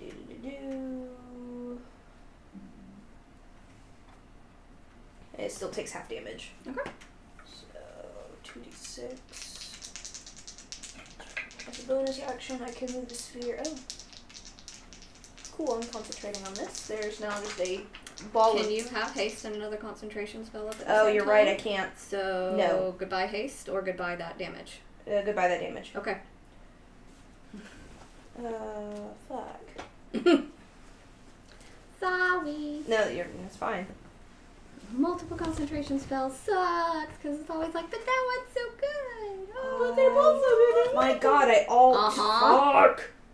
Yeah, welcome to my life as Verity. Like, all of my spells are concentration. I can't do shit. Oh no. You know what? I can Vine Whip it. It's not a concentration. It's a cantrip. Alright, Bulbasaur. I have to get within range, so I do have to move up to 30 feet. Okay. And I make a spell melee attack against it. And I'm not gonna try. Let's see. I am at 5th level, so it's 2d6. 11 plus my spell mod. Spell attack is a 18 versus its AC. Yep. And it takes 2d6. Nice. 10 damage. Okay. And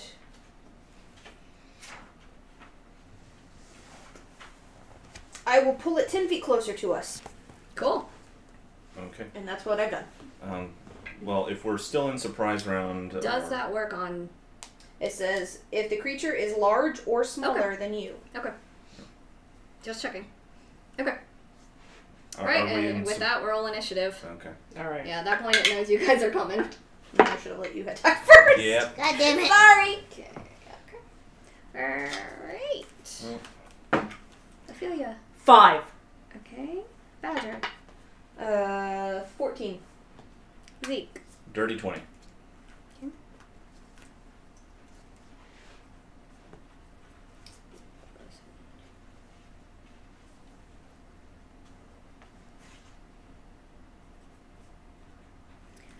Alright, top of the round is Elk.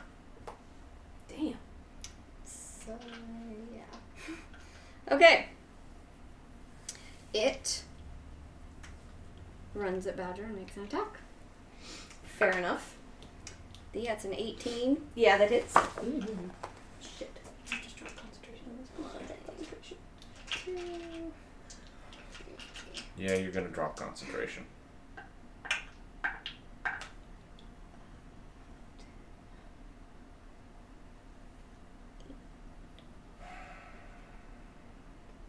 $24 damage. As its hooves slam into you. Cool. So I now have to make. You have to crit to keep the concentration. Is it? It's 10 plus half the damage, right? Is it 10 plus half the damage? I think so. I don't remember. Sounds about right. I don't have a handbook by me. Because it's reasonable that I have the internet. Ah.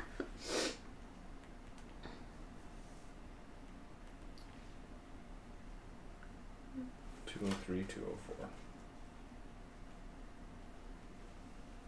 Con saving throw, it's 10 or half, whichever is greater. So you have to make A 12. a 12. Okay. I actually have a chance on that. Oh, fuck yeah! Dirty 20. Okay. I maintain concentration. And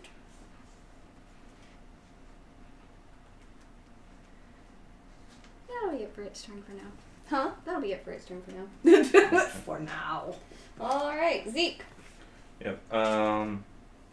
Zeke will interpose himself between Badger and the elk. Okay.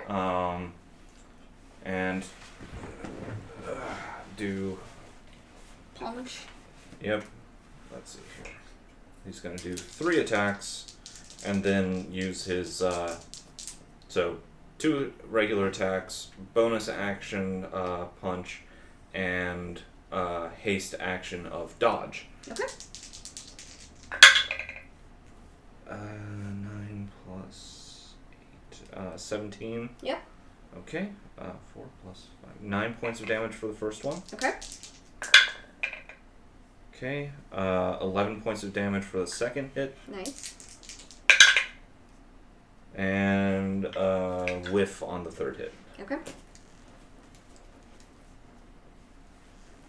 Alright. Badger. I am going to cast Cure Wounds on myself. That's 2nd level. Because that fucking hurt. Ow! That's good, that's good, that's good. 17 HP back. And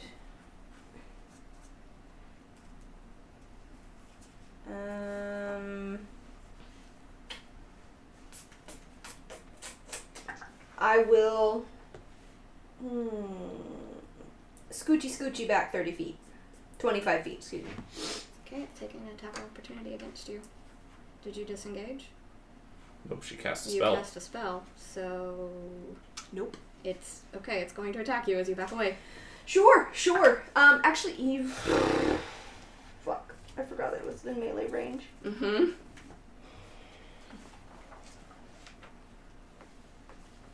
No, I won't. I won't take the chance. Okay.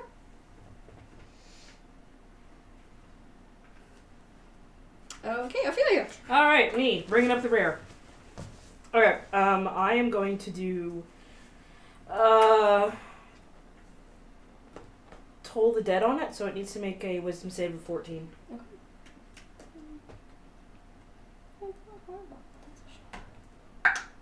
Yeah. I rolled a nat 20. All right then. Sorry. What else can I do? My gay dice love me. Well, clearly. See, they're the heartbeat dice.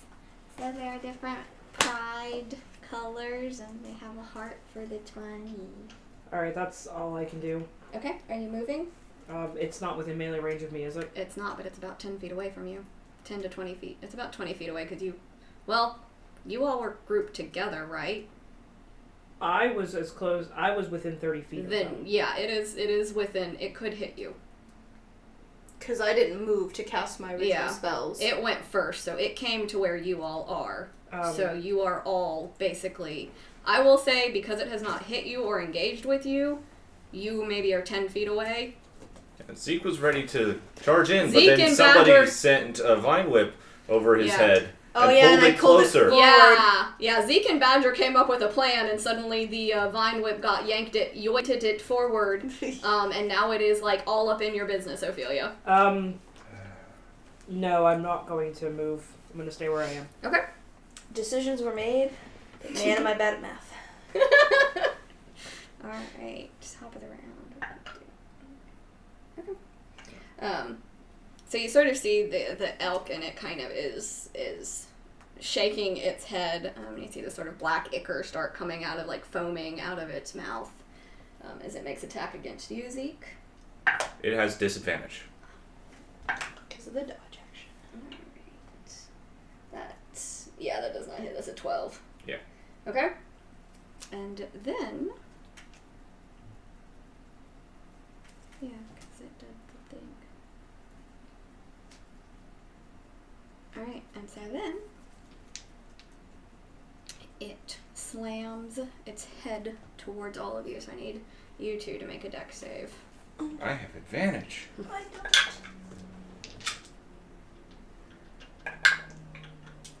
Okay. Okay, my dex is terrible. Okay, that's good. I love you. 18. 18. Alright, so you both manage to avoid the sort of goring gesture that it's making with its antlers. That's the end of its turn. Alright, Zeke. Zeke glances around. I got this! Back up! What are you doing? You know, looks at the fact that everyone is literally just standing around the elk and just like, why? What is happening?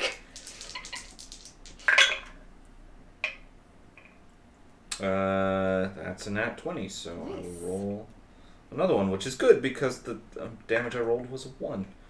Okay, that's 11 points of damage. Okay. I don't get to roll 2 again. Just quick.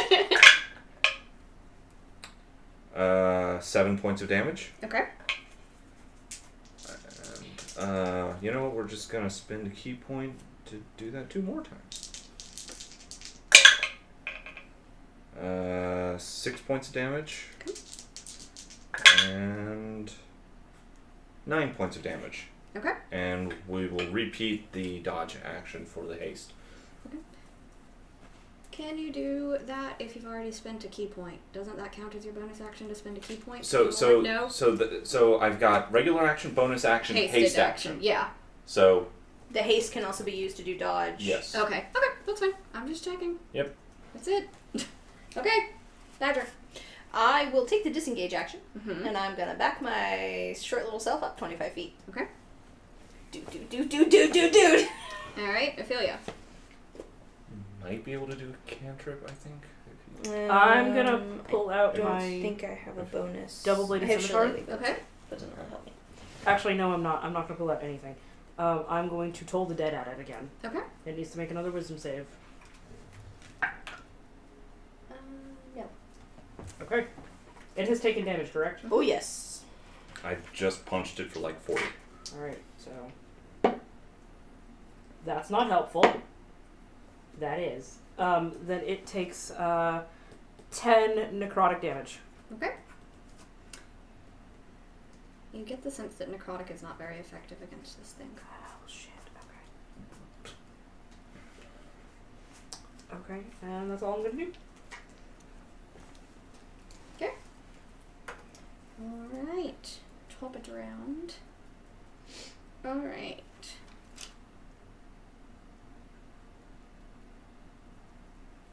Right, the Elk is attacking you, Zeke. Yep. That's a 17. At disadvantage because of Oh dodge. yeah, dodge. That's a 17.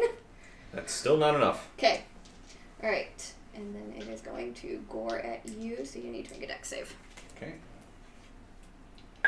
With advantage. Yep. That's a 19. And that's a 20. Okay. Alright, now your turn. Okay. Goodbye forever. We didn't need those. I'm assuming that a 12 is not good enough to hit. No. It is a 15 is what Okay. you're trying to meet. Well, that definitely does. That's 11. Okay. And that's another miss. So. And dodging again. Okay. Badger.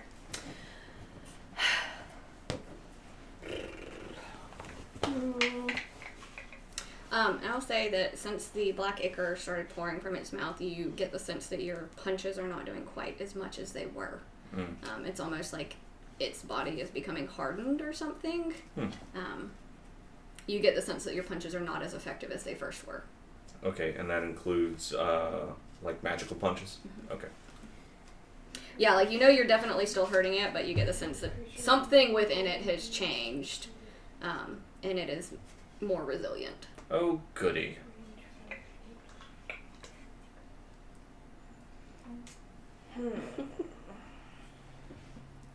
I was just looking at the typo. Oh. The help fuck. Instead of helpful. So help fuck. Which is really annoying because, like, my keyboard on my phone is like, I'm going to correct this. And then as soon as you hit enter, it's like, no, I didn't actually correct it. I know. That's what happens to me all the time. I'm going to move around the creature Okay. to a point where I can hit it and only it with a cube for Thunder Wave. Because it's a 15-foot cube. Yeah, it's a big creature. Like a large? I mean, it's 12 feet tall, so yeah. That's why I was asking about your Vine Whip and if it could move large creatures. Yeah. Vine Whip I barely mean, does, it can, yeah. We We've established established that, that. but yes, that is why I asked that. I thought by it being a 12-foot giant elk, it is a large creature. Yep. Okay. I'm just trying to tell you what I'm doing. Okay. And that I want to only hit it, and I'm going to cast Thunder Wave.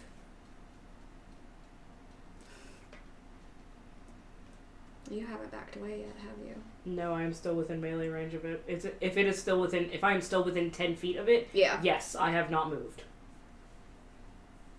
I mean, sure. I don't quite know how that would work, but sure, we'll just go with it. We're theater. I'm coming of around mind. the side. I'm aware. So, whatever. Just cast it. Okay. It needs to make it needs to make a con saving throw. Okay. 15 or higher. Okay. Yeah. Okay. I rolled a 16. Okay, so it still takes half damage. And what is the 2d8? So it takes 4, 7, 8, 11. It takes 5 damage at half, and it is not moved. Okay. Alright, Ophelia. Alright, now I'm actually going to do this. I'm going to pull out my packed weapon, which Okay. is my double-bladed scimitar, and I am going to go after it and try and hit it. Okay. Zeke just sits there going, Hi! That's a 19 to hit. Yes. Okay. And it's going to take... While I'm in here, I'm also going to cast Booming Blade on it as well. So it's going to take a d8 of lightning damage. Or thunder damage. Isn't that if it moves? Is that Booming blade? I can hit it with the spell, and then it's sheathed in energy, Okay. and then if it moves, it also takes Okay. additional damage. So. Oh, excellent. It takes 5 slashing damage. Okay. And then 3 thunder damage. Okay. So if it willingly moves, it will take an additional 2d8 damage. And then with my double-bladed scimitar, I can use a bonus action to make a melee Use a attack. bonus action to attack it again. Yes. So Is the spell a bonus action? the spell is an at-will, but the spell is if I hit with a melee attack. So let's see if I actually hit it. Yep, that's a 10. Okay. Alright, top of the round.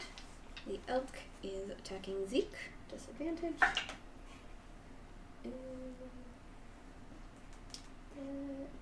You're shooting for 20. Okay, yeah. Nope. We're gonna have to start adjusting DCs on monsters because I overpowered you guys immensely. It's a very specific combination of things. I in this know, one, but at level 6, that's a little excessive for a monk. So, I want challenging fights for you guys. I don't want something where nothing ever hits you. This would be a problem if it was if we were dealing with all 3, I'll be honest. Alright. And then you two need to make a dex saving throw as it attempts to gore you both. Jesus. Yeah, 26. No! 13. Okay? Yeah, 26. You take 13 damage and are knocked prone. Ow. I'm also going to hellish rebuke it. Okay. Because how dare it? It needs to make a dex saving throw. 14. Oh, damn it, mate and beat. Hold on. Does that... I think it still takes half for hellish rebuke. It takes 2d10 fire damage, 15 half. Still, take one. Okay. Where's my d10? You are a d10. There we go. That's 17, half that is like math. 17, that'd be Like 8. 8. It takes 8 fire damage.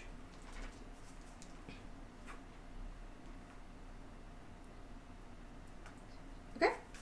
And Elk's Zeke. turn. no, he just went. He just Oh, gored. right, yeah. So Zeke. Okay. Let's do it all again. 15? Is that good enough? Meet and beat. Okay. 9 points of damage. Okay. Fumble. And 13 points of damage. Okay. And repeat the dodge action. How would you like to finish it off? Honestly, he probably punches, whiffs, grabs the antlers, and just knees it in the face. Okay. Alright, it all hits the ground and does not get up. I will drop concentration on haste. Okay. Bleh. And I'm gonna go over to the elk, and I would like to do a nature check on it to find out if there's anything weird about it. Okay. Can confirm there is in fact something weird about it. 14. Okay. So It's a good thing you're not saying that out loud, because Zeke is like, oh, no, it's 12 feet tall and foaming necrotic goo out the mouth. No, there's nothing on it, but sorry. Okay. So, you start to go and check over it, and you kind of get the sense that almost like that its organs are like rotting, essentially. Like sort of the second that you start to sort of like manipulate and move it around, like it suddenly seems like it's like a week's old corpse. Okay. Huh. It was animated. Do you want to sample the weird stuff coming out of its face? No, I don't. Do you want to sample the weird stuff that's coming out of its face? Look, Okay. when I was... That's a quote for Twitter. Teeth happened. Okay? Y'all got weird with teeth, and Zeke is never gonna forgive that. Look, I know the sciencey types like to take vials of random weird stuff, so... trying to help. You know that I'm a druid, right? Science. You wave your hands and stuff happens. So one person calls it science, one person calls it magic. It's all bleh. Whatever. You turn into bears and crocodiles and shit. Yeah, because I'm one with the land. But anyway, I can't do that because of reasons. Son of a bitch. So anyways, is this a good opportunity for us to take a short rest? I am going to drag... Ophelia's just gonna lay on the ground and suggest that. Like- She's not even gonna get up. Zeke She's is just like, I'm probably- gonna take a short rest right here. Hope you guys don't mind. Badger This is probably not a good place. Badger is going to take the Badger is going to turn into a creature with a higher strength modifier than I do. Zeke doesn't like where this is going. We'll go into turn into a black bear, and I am going to drag it into the woods, You drag it. and I will turn back into myself, and then I will cast Flaming Spear on it. A Okay. sphere. And I will immolate it into ash. Okay. And then I will return back to my group. Okay. That was done. You smell like burning things. Yeah, I just immolated that corpse. Because I figured that if it's necromancy, I didn't think that should be allowed back into the earth. Gotcha, she says, from the ground. Still not moving. Does this mean I have to get up now and we're going to continue on the pathway? I mean, we probably should and find some place that is safe to rest, because we honestly don't know if there are any more of these elk Alright, fine. about. Fine, Ophelia will, at that point, sit up, stretch a little bit, stand up. I will Stretch offer some a more. hand. Now she's got it. I will touch you anyway. And I will cast Cure Wounds. Reach out and touch somebody. Yeah! Where's the D8? That's D10. There's the D8. You get 6 back. Alright, so you guys continue on down the path? Yep. Making our way downtown, walking fast because the forest is fucking creepy. Alright, so you continue on for quite a ways. The forest is varying levels of thickness. Most of the time it's not. You say it's thick? No. It It not thick. It not thick like Uzzik. So you continue on down the path. Eventually you see the forest sort of let up, and you open into what looks like a fairly small, like a hamlet more than a village.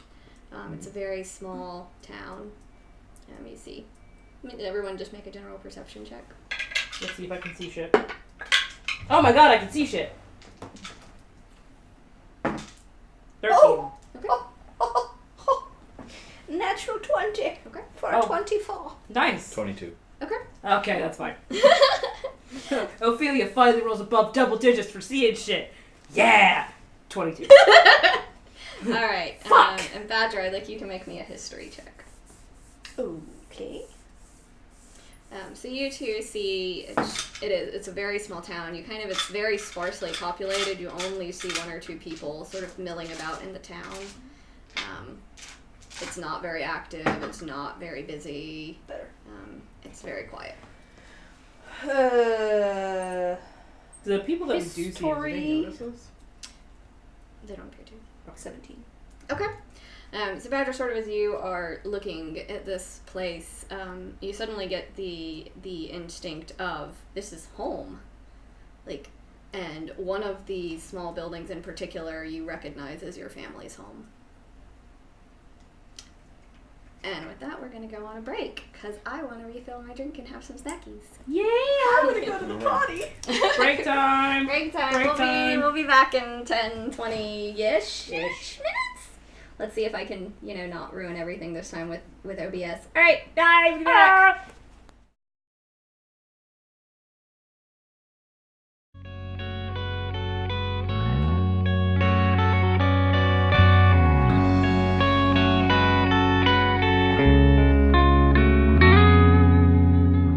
time was wasted in assembling a squad. This pitchfork army on a mission sent from God. No witch was safe from Reverend Paris's brigade. Their crusade, their crusade, their crusade.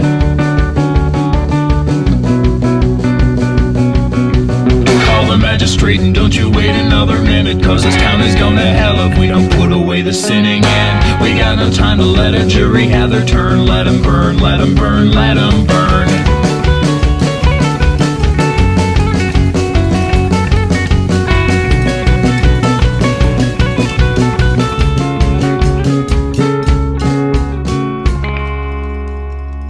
The damned were crammed into a carriage on the square. Their faces battered and their bodies all were bare. The Reverend led them to an isolated hill. Time to kill, time to kill, time to kill. One by one their necks were snapped beneath the cedar tree. The spirits vanished and the demons all were free. They dug a hole to hold the devilish remains. They were slain, they were slain, they were slain.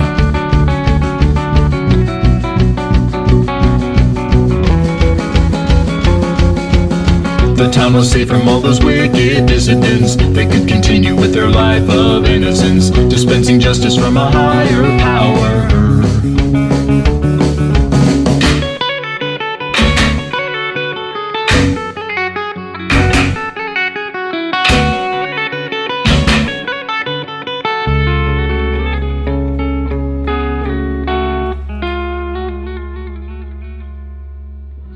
They built a church atop the spirits and the bones.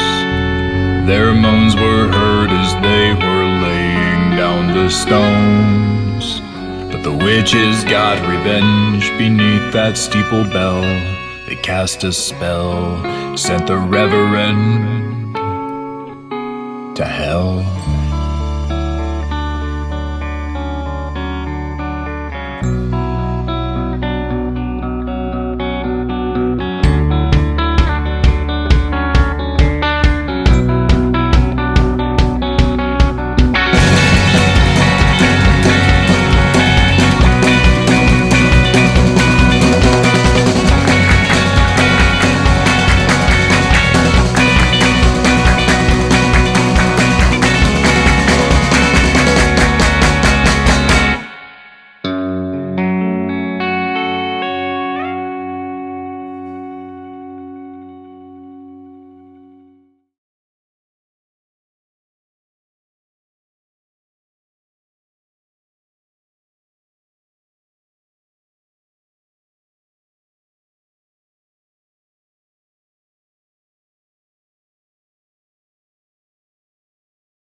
No time was wasted in assembling a squad. This pitchfork army on a mission sent from God. No witch was safe from Reverend Paris's brigade. Their crusade, their crusade, their crusade.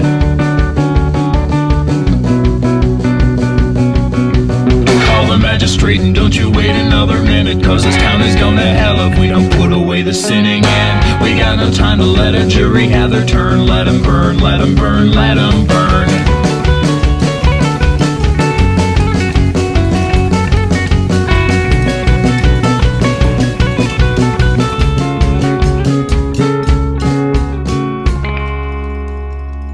The damned were crammed into a carriage on the square. Their faces battered and their bodies all were bare. The Reverend led them to an isolated hill. Time to kill, time to kill, time to kill. One by one their necks were snapped beneath the cedar tree. The spirits vanished and the demons all were free. They dug a hole to hold the devilish remains. They were slain, they were slain, they were slain.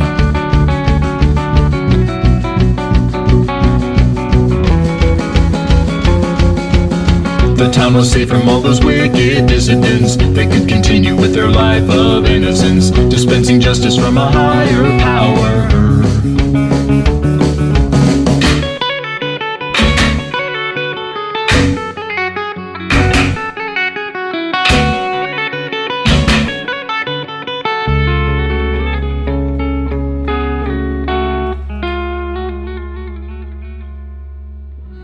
They built a church atop the spirits and the bones. Their moans were heard as they were laying down the stones. But the witches got revenge beneath that steeple bell. They cast a spell, sent the reverend to hell.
No time was wasted in assembling a squad. This pitchfork army on a mission sent from God. No witch was safe from Reverend Paris's brigade. Their crusade, their crusade, their crusade.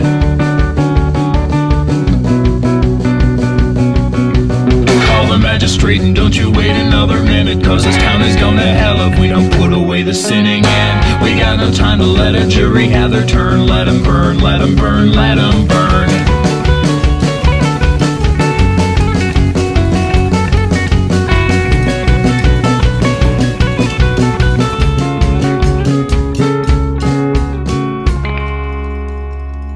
The damned were crammed into a carriage on the square. Their faces battered and their bodies all were bare. The Reverend led them to an isolated hill. Time to kill, time to kill, time to kill. One by one their necks were snapped beneath the cedar tree. The spirits vanished and the demons all were free. They dug a hole to hold the devilish remains. They were slain, they were slain, they were slain.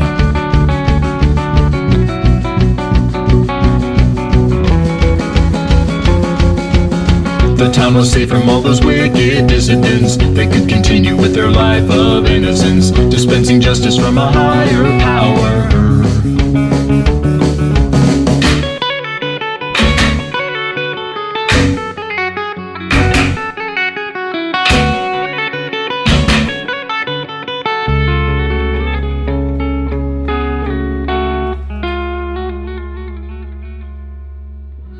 They built a church atop the spirits and the bones.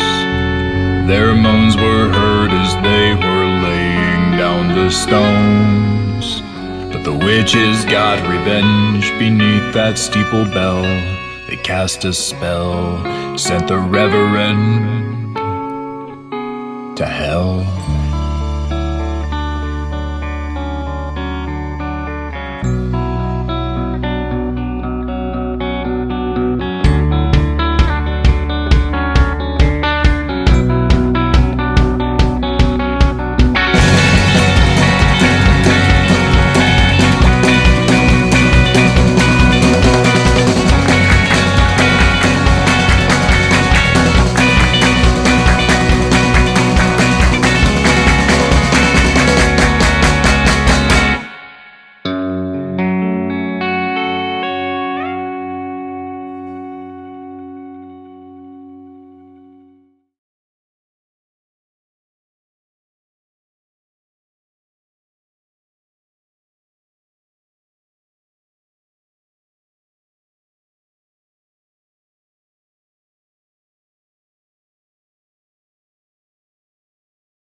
time was wasted in assembling a squad.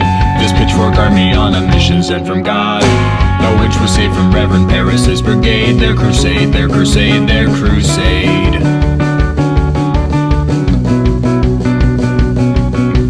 Call the magistrate and don't you wait another minute, 'cause this town is going to hell if we don't put away the sinning. And we got no time to let a jury have their turn. Let 'em burn, let 'em burn, let 'em burn.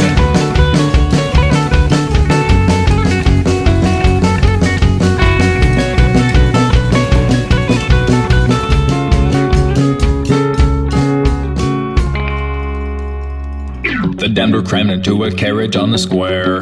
Their faces battered and their bodies all were bare. The Reverend led them to an isolated hill. Time to kill, time to kill, time to kill. One by one their necks were snapped beneath the cedar tree. The spirits vanished and the demons all were free. They dug a hole to hold the devilish remains. They were slain, they were slain, they were slain.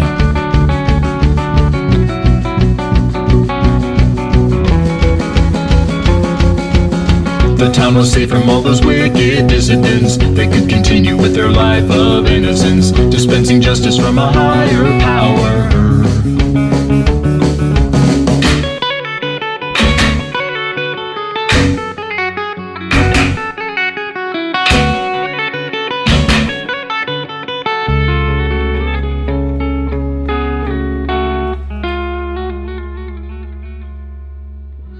They built a church atop the spirits and the bones. Their moans were heard as they were laying down the stones. But the witches got revenge beneath that steeple bell. They cast a spell, sent the Reverend to hell.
No time was wasted in assembling a squad. This pitchfork army on a mission sent from God. No witch was saved from Reverend Paris's brigade. Their crusade, their crusade, their crusade.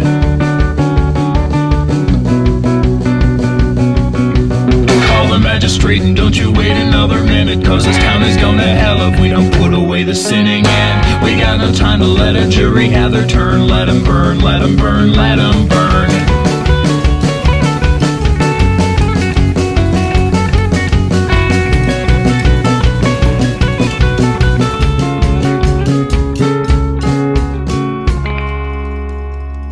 The damned were crammed into a carriage on the square. Their faces battered and their bodies all were bare. The Reverend led them to an isolated hill. Time to kill, time to kill, time to kill. One by one their necks were snapped beneath the cedar tree. The spirits vanished and the demons all were free. They dug a hole to hold the devilish remains. They were slain, they were slain, they were slain.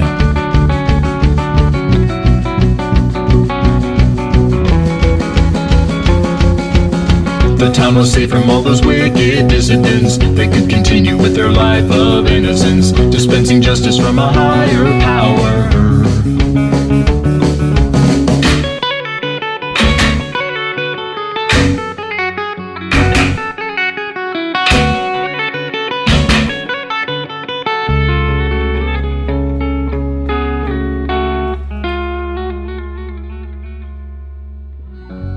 built a church atop the spirits and the bones.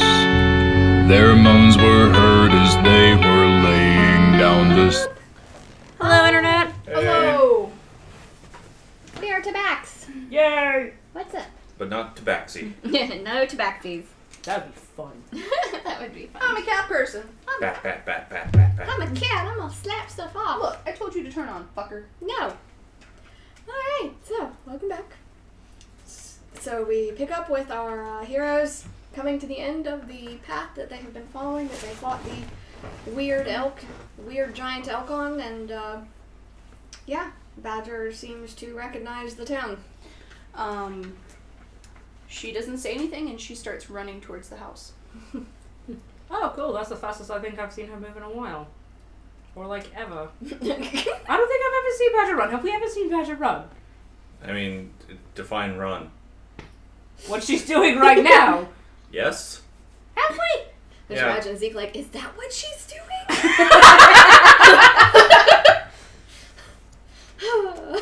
It's so mean. Alright, Badger is rapidly running away. 50 feet. Double dashing. Sorry, Zeke is genuinely debating about whether or not Zeke would, like, run after her, but also just be like, you know, catch up and just be like, "Sup? What's going on? Why are you running? Well, why are you running?" Nice leisurely jog for everyone else, alright. Considering my movement speed is 45. Uh-huh. No, I think Zeke is just gonna be like, okay, and just follow along at Casually pace. walking behind. I mean, it's not like this town is super huge. It won't be hard to find her. Okay. So, Badger, you sort of come sprinting into town. And she gets to the house and like reaches for the doorknob and then just like freezes. And is just like staring at the door. Casually walk. The party members follow behind a few seconds later. Do you want us to knock for you?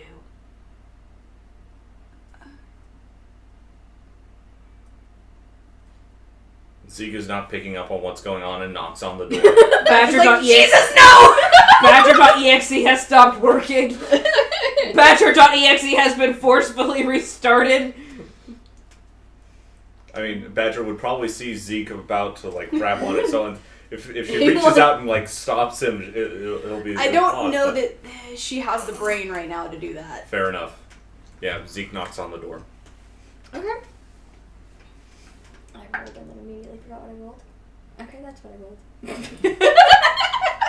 I forgot what I rolled. Rolls again. Oh, that's what I rolled. That's what I rolled, because I don't remember what I rolled last time, so this is all that counts. Alright. So after a couple of minutes, a dwarven man opens the door. He's got big burly salt and pepper kind of beard, salt and pepper hair. Very Salt and pepper playing in the background. Salt and pepper's playing in the background. It's fine. He's got a couple of their posters up. Push it. Push it, oh god. Very burly eyebrows. He sort of just looks at all of you, just like, hi? Hi there. We were looking for the out of play. I've completely forgotten. The turret guy? Yeah. Talus is his name. I was like, I don't know who Turig is, but sure, you can look for Tuareg. We're looking for Tuareg. We're looking for Turig. We got coupons. Going shopping for some bras. Alright. Okay, you're looking for Talos. Okay. Yeah. Does he look familiar to me? I think it just did a history check.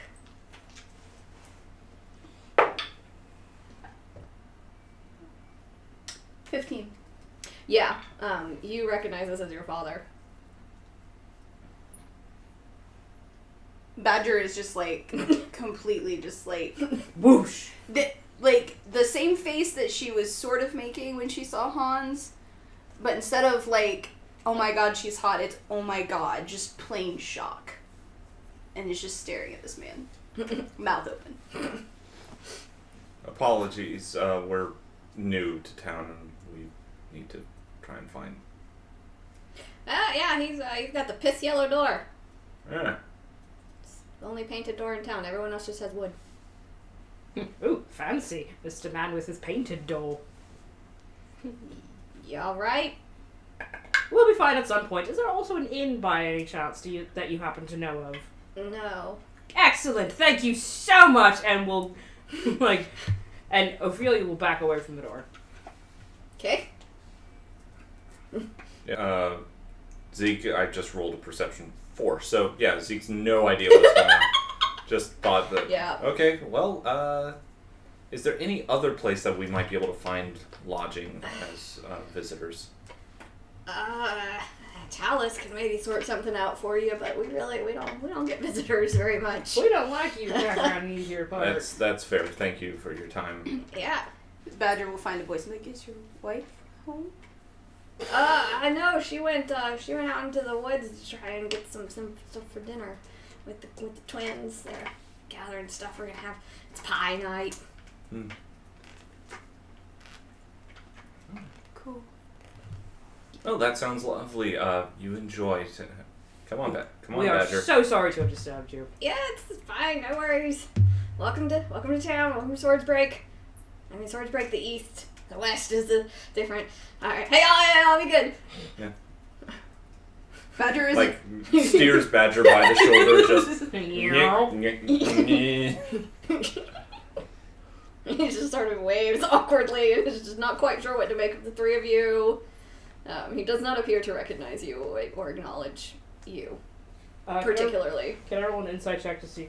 Because, as we all know, Ophelia is an idiot. So I want to roll an insight check to try and see if I can insight what's happening. No. Did you roll what I think you just rolled? I rolled a 5. So that's a total of 6. So no. Not really. You're kind of just like, pie. God, I don't want to eat. I mean, it's been 3 weeks, so presumably by this point you have digested everything you ate at the festival, presumably. Except for that piece of chewing gum that you swallowed. Yeah, that's there for 7 years. Not true. Not true.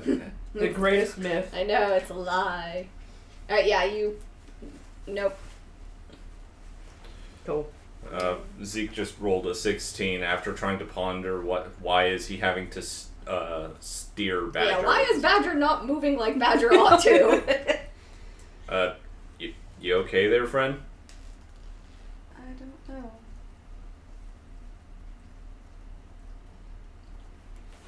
Fair enough. Zeke, levers up her arm, puts his flask in, and takes the top off.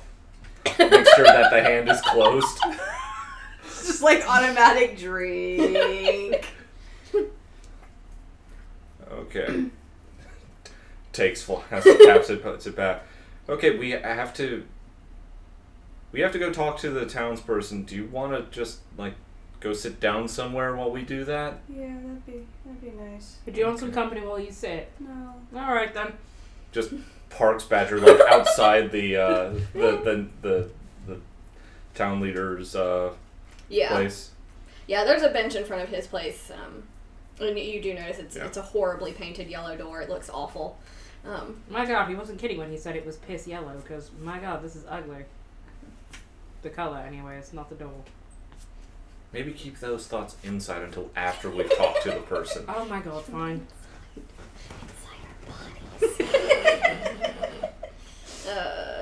Alright. So yeah, you guys, his place is easy to find. There's maybe a dozen houses total in this city. So yeah, it's very easy to find his place.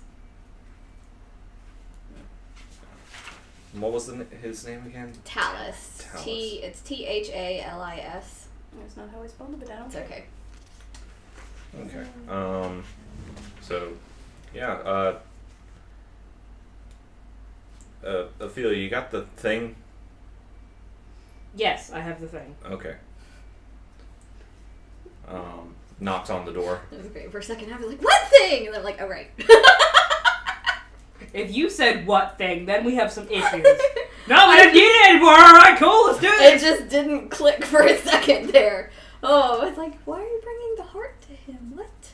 Okay. Yes. Yes, Ophelia okay. will pull the armband out of her bag. The Okay. huge ass armband. Alright, So you're knocking on the door. It takes a couple of, not very long, a few seconds before the door is open. And it is a dwarf. He's got a auburn mohawk.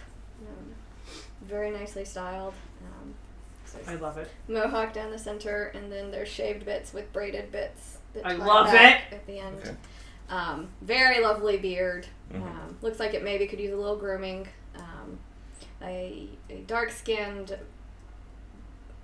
dwarf with gray eyes. He's got a scar over his left one. He's not as, like, stocky as most of the dwarves you've seen. He's a little more slender. Okay. But yeah, he originally, he opens the door and he's looking at his eye level, and then he sort of is just like, well, that's weird. Hi. I love your Greetings. hair. Thanks. Did Oh my you, God. like, travel to this island to tell me that? Because I'm flattered, if you did, that my hair has gotten out there.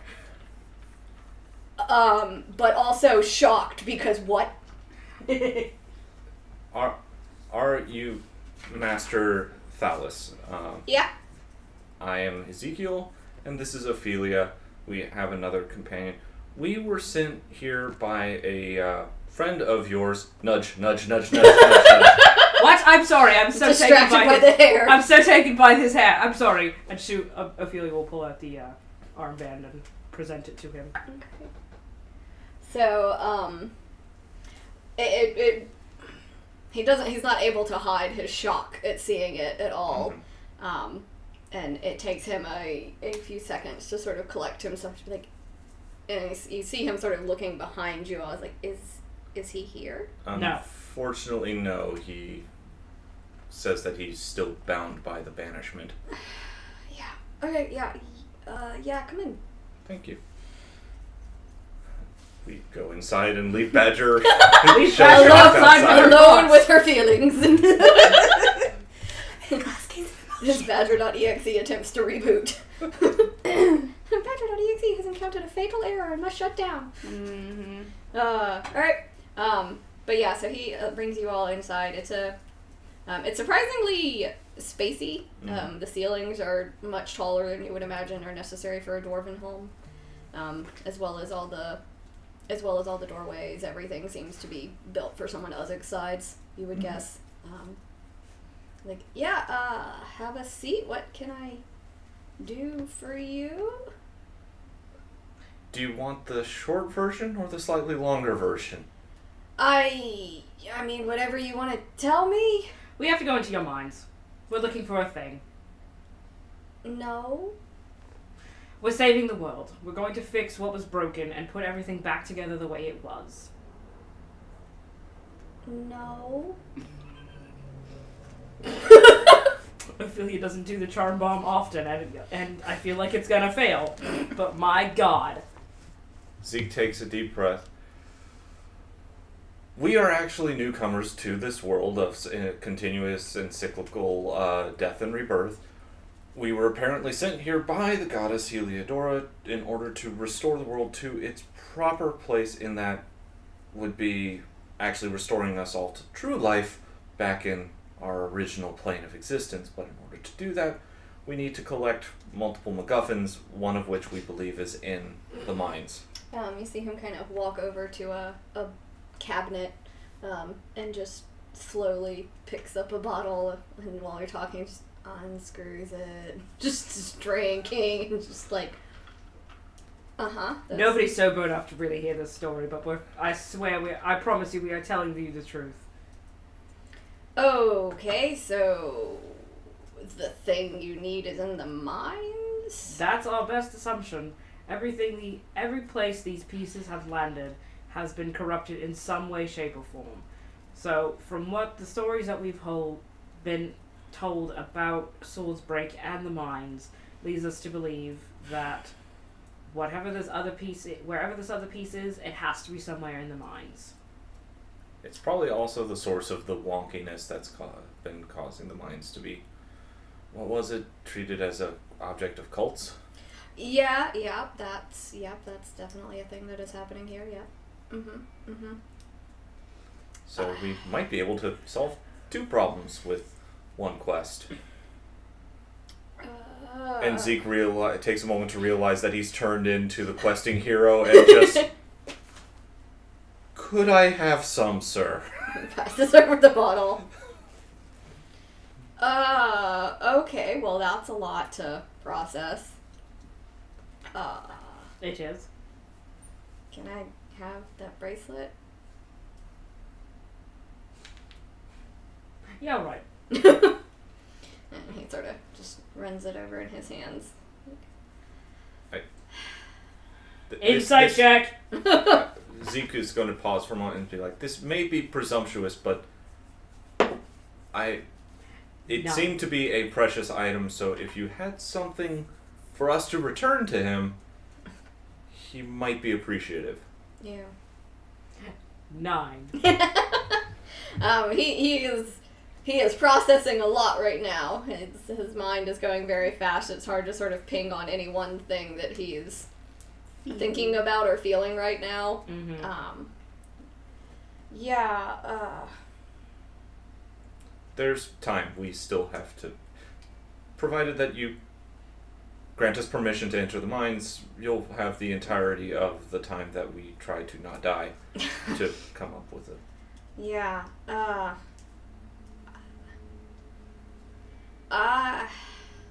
can maybe get you into the mines, but it'll have to be another day or so when Soul goes off for a hunt.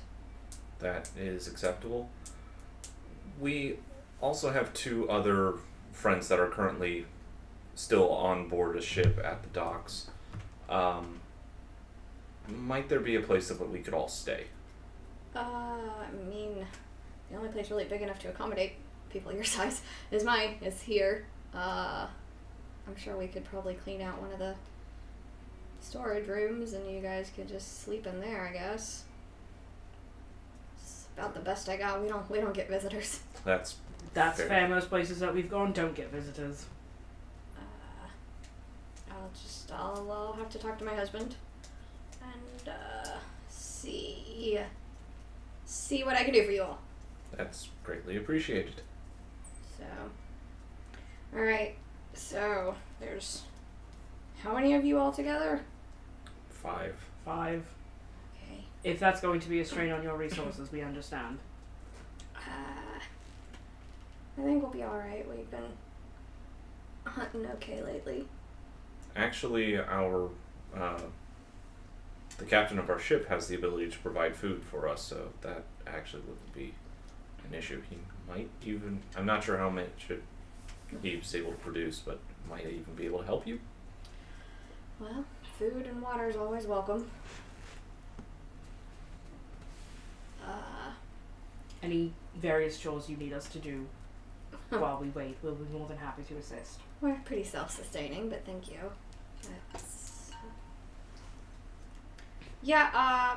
I'll talk to my husband. He should be back here in a little while. Okay. Said there was some weird stuff in the woods, so he was gonna go check it out. Yeah, we ran into some unusual wildlife. Yes. Yeah. The pissed off deer things. Yeah, yep, that's about it. Yeah, one broke my nose the other day. I've never been punched by a deer thing before. If they punched you. I mean, it like hit me in the face with a hoof, so I mean, it was sort of like a wah. Curious question, the ones that you encountered, were they like really, really tall? I think they're bigger than the deer I've ever seen. That's also fair. Yep, they were fairly large. Yeah, but he should be back soon, so if you want to get your people from the docks or whatever, then by the time y'all get back, Saul should be back, and I'm sure I can talk some sense into him. That's greatly appreciated. One last thing. Have you encountered a silver dragonborn, goes by the name Annalise, any time of late? Doesn't ring a bell. Fair enough. You guys have been our first visitors in a long time. That's appreciated. If one should come this way, you should treat her hostilely. The town of Ambrose. New Ashbury Ashbury, sorry. We were in Ambrose for like ever. no longer exists due to her. Oh, fuck. Okay.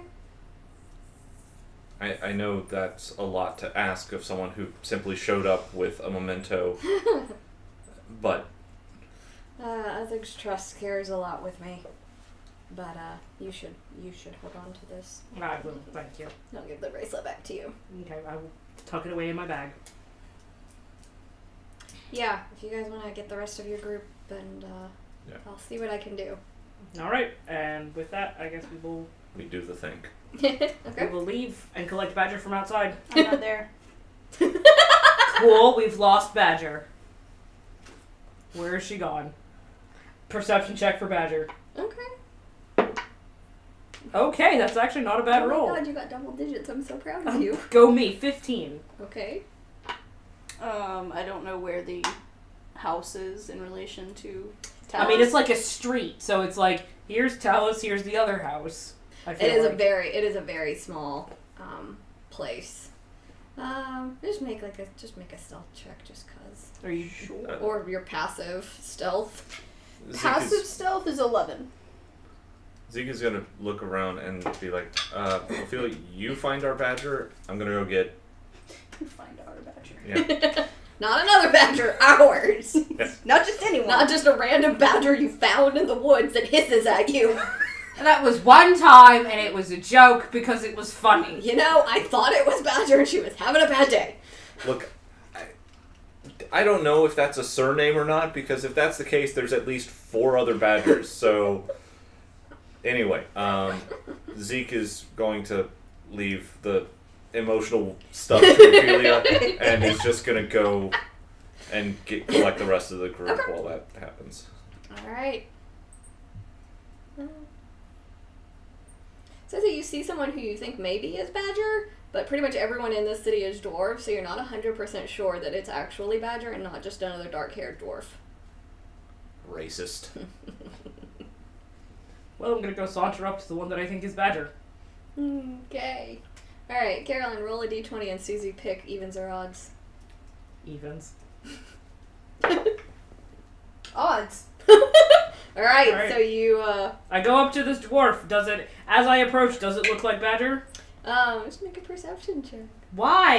I can very Because I clearly like see making it. you roll! That's cocked. That is really cocked. That's 10. Is it Badger? No. They have their hair in a similar braid. And from a distance you can see the similarities just in build. But as you get a little bit closer, you hear the voice, and that's when you're just like, oh, wow, absolutely, that's not mine. Alright, I will just alright, that's it. I'm Done. You're not gonna look anymore? I'm just gonna stand there. She's like, no, Okay. I'm not doing this. When Alright. Badger's ready, she will come find me, and I'm the tallest person here right now. Okay. Alright, Badger, what are you up to? She's back at the house. Kind of takes a moment to psych herself up. And, knocks on the door again. Okay, so there's a couple of moments before the door opens and the same man as before opens it. Like, oh, hi again. This is really presumptuous of me. I know you said your wife was out with your twins. Do you have any other children? You know, I don't know. It's weird. The twins talk about an older sister, but you know, I don't remember any other kids. I mean, I hit my head a couple of times.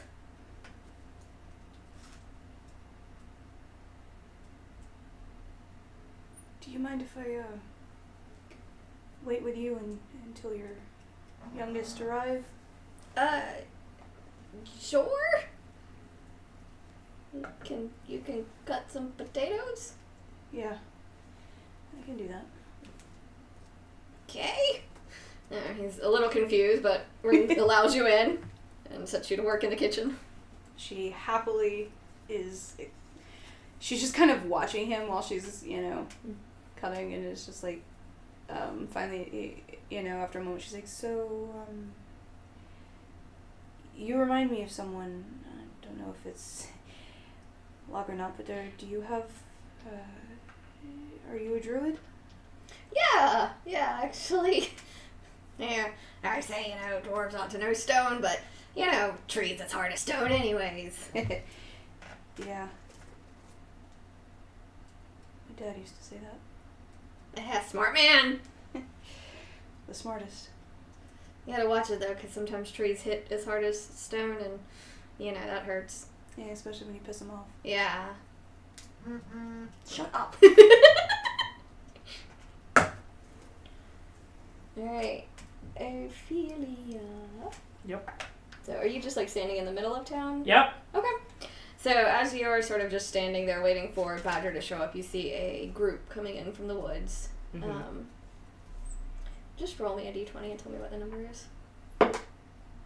It's a 4! Okay. So as you are sort of standing there kind of like, what the hell is Badger? You sort of glance past them and then you do a double take. Because the woman, while her hair is not as dark as Badger, in the face, she looks very much like Badger. And she doesn't, she sort of sees you and kind of starts ushering the kids a little bit quicker back towards the house where you originally were at. And she's like, do you need help? No, Yes. I'm waiting for a friend of mine. Oh, okay. They'll show up eventually. I'll be all right. I mean, do they know you're on this island? Yeah. Okay, good. Okay. Good luck there. Thank you. Yeah, she sort of continues ushering the kids along to the house. And after a moment, they disappear inside the same home you knocked on the door earlier. Whenever she's done, she'll come out. I don't care. Okay. Right, so yeah, after a few minutes of cutting potatoes and stuff, there's a little bit of commotion at the front door as it opens up. And there's just a burst of obnoxious, horrible yelling over one another to try and argue about who got the biggest bird from the woods and, who found the biggest root vegetable. And, there's a lot of sort of petty squabbling amongst the two twins. They're not quite children, but they're probably on that teen cusp. They're the youngest people you've seen in Tueriesal. They're the closest to children that you've really come across. That would suck. In a place where no one ages, just constantly on the cusp of puberty. I know, That would be right? miserable. What a horrible hell. They are in their own hell. They just don't know it. They just don't know it. So they come, sort of charging in. The mother says, "Darling, there are tall people in the city." And he says, "Oh yeah, they're fine. We're looking for Talus. The tall people find each other. They'll find Saul. It's fine." Okay. After a minute, they all come rushing into the kitchen and sort of pause and on seeing you at the sink. Oh, we have company. Hello, darling. Badger will give a nod. Hi. Did you need help with something, or you just... Is it all three of them or just the... It's just the mother who's come in thus far. I just wanted to say hi. Well, hello. It's nice to meet you. Yeah. My name is Eowyn. Oh, what a beautiful name. My grandmother has named that.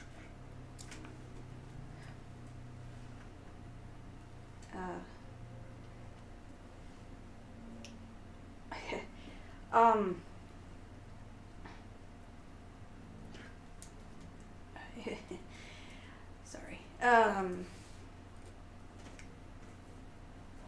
I don't suppose I could say hello to your children. Oh, yeah, they had to clean up. They got into a fight and rolled around a mud pit, and they're just disgusting, so they needed to wash up before they're allowed anywhere near the actual kitchen. We've had that mistake a couple times where we ate literal mud pies. She sort of half glares at her husband, who just is pretending to look completely innocent and that he had no part in whatever she's talking about. And how dare you accuse me of mud pieing? How dare you accuse me of Badger any is of these trying not to giggle. But it's totally giggling. They sound like real handfuls. They are certainly something. But they mean well. Sometimes. Sometimes they don't. They're kids. Yes, they are. One day maybe they'll be productive members of society, but Today's not that day. bless society. After about 3 or 4 minutes, the two twins sort of come rushing into the kitchen, and they too sort of like stop short when they see you.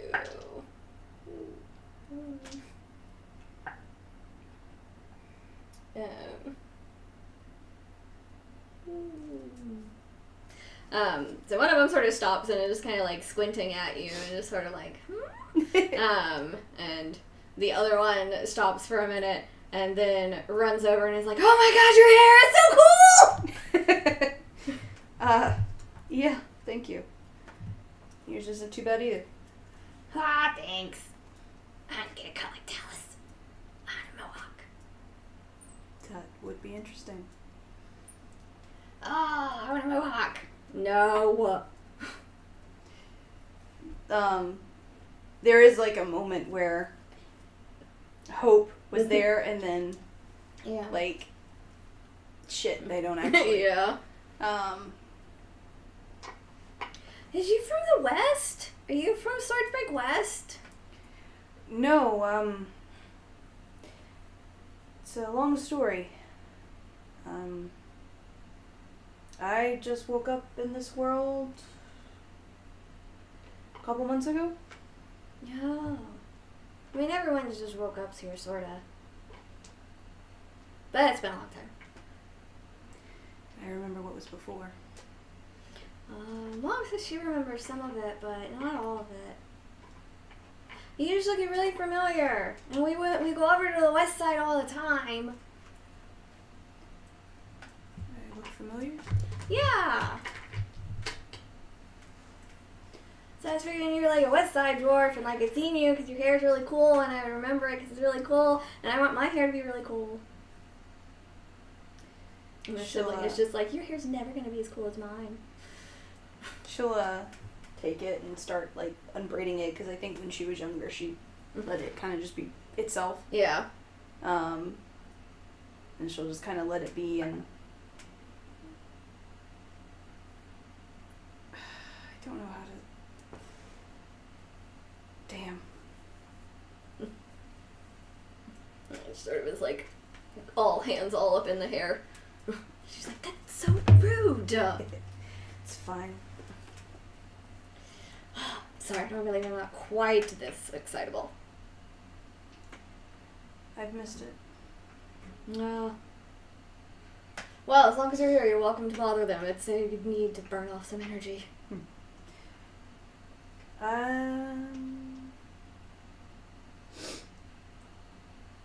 She'll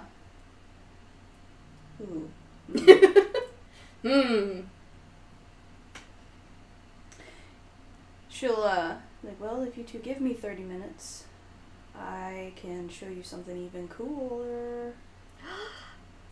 Okay. Do you all mind if I take a rest momentarily? Yeah. Have a seat. We just gotta put pies together.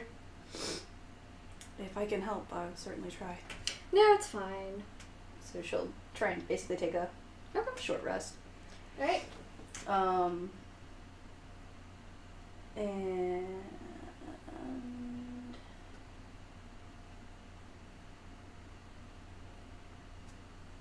And then she will turn after. I'm assuming while basically the pies are baking. Yeah. She will turn herself into a mastiff. Okay. And basically just do what dogs do and is like, I want to play with you guys. They have an absolute blast. They're just running all over the place. She'll actually take them outside Yeah. to run around so it's not in the house. Good call. Good call. And Alright, so Ophelia, you hear subwoofs. Is it a familiar subwoof to me? Do I need to roll perception? You know this is so bitter. Yes, it is a familiar subwoof. Oh, good. She's turned herself into a dog. is being chased by 2 small children.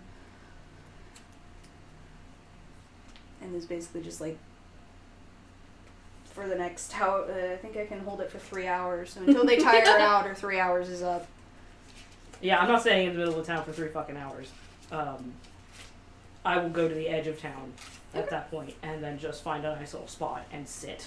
Okay. So while you're sitting... And take my short rest. Yeah, okay. So while you're sort of sitting at the edge of town, you do see... He doesn't seem to notice you, but you do see an orc who's actually slightly larger than Uzzig walks by you. He doesn't appear to notice you. Is he carrying anything? He's got... It's not the size of the elk that you guys fought, but he's got an elk sort of draped over his shoulders, and is carrying that. Okay. With him. He's a little bloody, but it's mostly not his. Okay. But yeah, he does not notice you at all. Cool.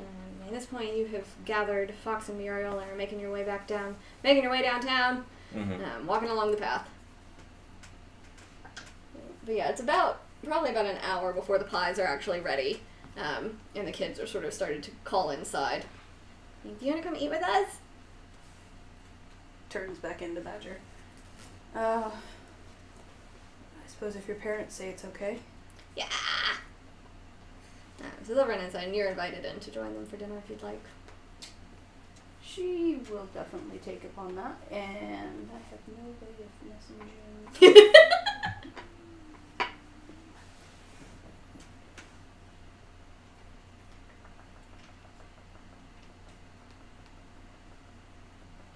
I got nothing. So yeah, she figures that eventually somebody will, whatever.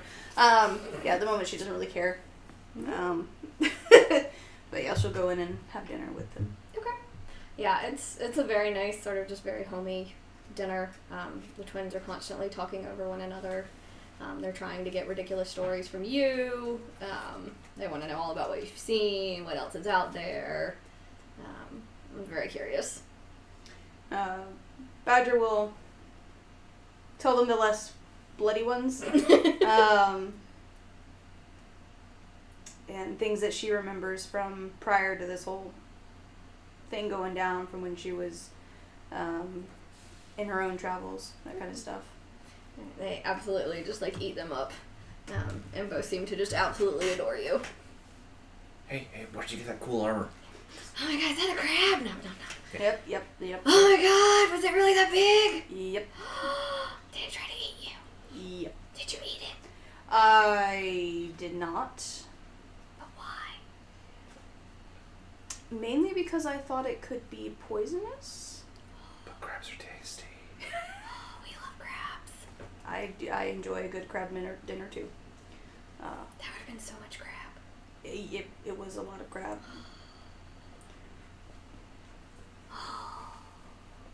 I also really couldn't take much of it with me because I was traveling, so... Oh, that's not fair. Yeah. Papa, you could get fancy armor like that. You just need to go kill a crab. You should go fight giant crabs. Papa, we can fight giant crabs. I would recommend you not do that. Dad, no, please, we can do it. Let me punch it.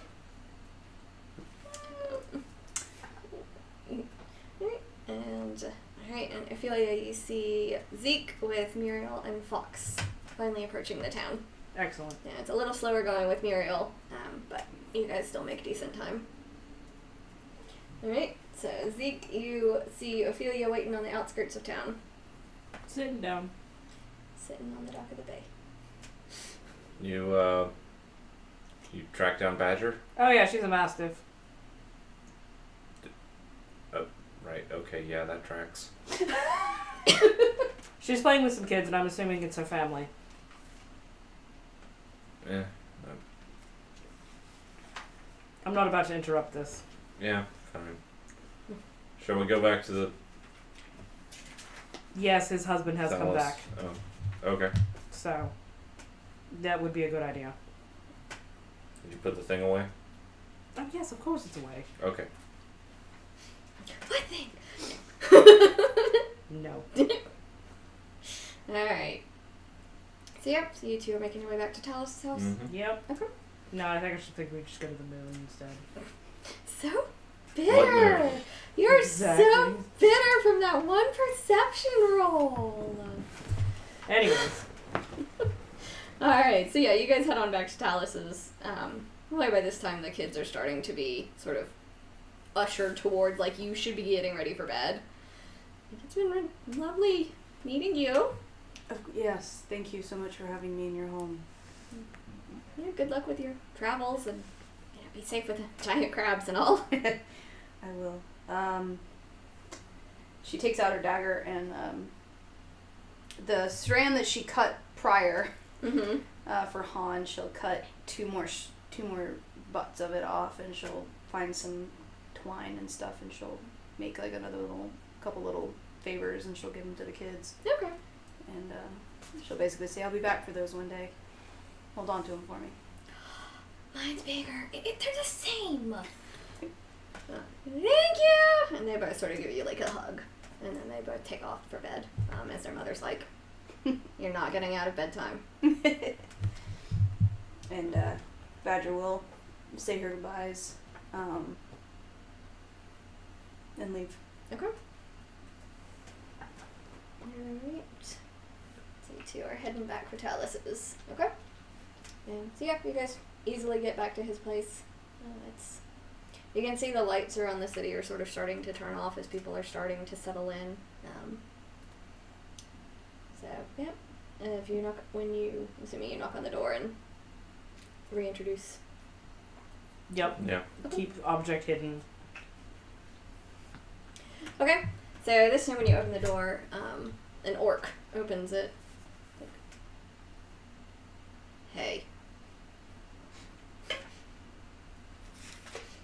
Hey. Shoulder touch. No, he's too tall for that. I No. can't do No, that. I can't touch his shoulder. Oh, The no. charm bomb doesn't work if he's too tall. Touch his arm. But then it's not the Elbow shoulder touch. You gotta say something different for an elbow touch. So. What up? Yeah. Sup is the elbow touch. God. Hi, we spoke with your husband earlier. Mm.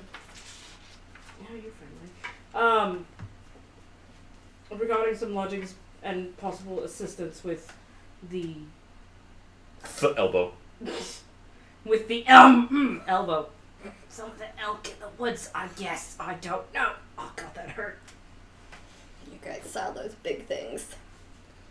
We did. We managed to take out one of them. And fix two of them.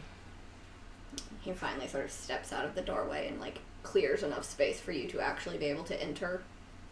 I feel like it would be like the just enough though, so we have Oh, to kind yeah. of like step You sideways. still kind of past have him. to shimmy past him a little bit, but he clears the way completely for Muriel. Yeah. And Fox just sort of stays in the back with his hood like way down behind Muriel. Mhm. Tail curled around waist. Yeah. Fox is attempting to keep a very low profile. We'll see how well he can Gloves actually on do. his hands. We'll see how well he can actually do, because God knows Fox can't roll for shit. Alright. Bye, you didn't need that, right? Goodbye, dice. Landed on a 13. That was a good roll. Alright, so yeah, you guys head back in.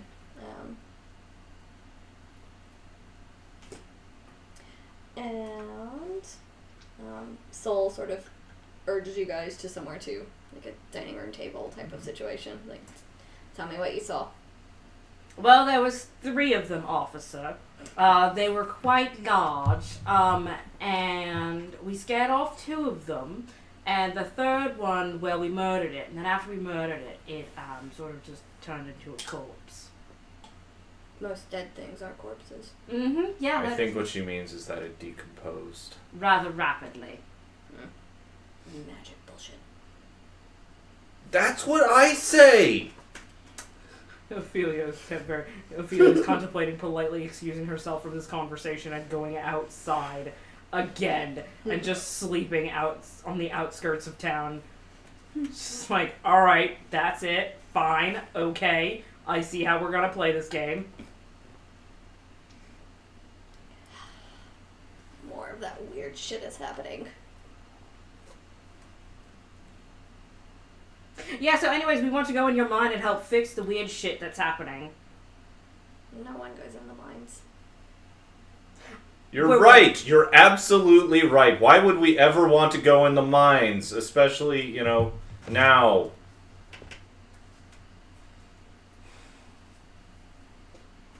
Well, Ophelia's clearly not helping with the conversation, so she's just going to keep her mouth shut now.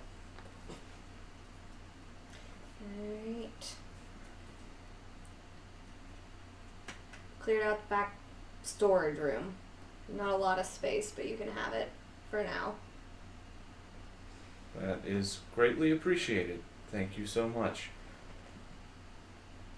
If you need any assistance with food or water, our resident cleric should be able to assist with that, but I think he's recently taken a vow of silence. Is that not correct? Yeah. So, we will have to respect his wishes. Just let us know and we'll get him for you. Vow of silence! Yep. Nat 20 for deception! Nice. Alright, he sort of is he looks between you all, like, Talus said there were 5. Right, one of them is reconnecting with, She's reconnecting with her family outside. Looks out the window and it's a 5th house down?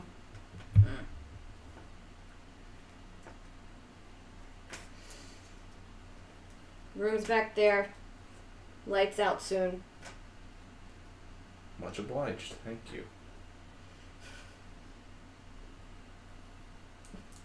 No funny business. Most definitively not. I will keep the jokes to myself.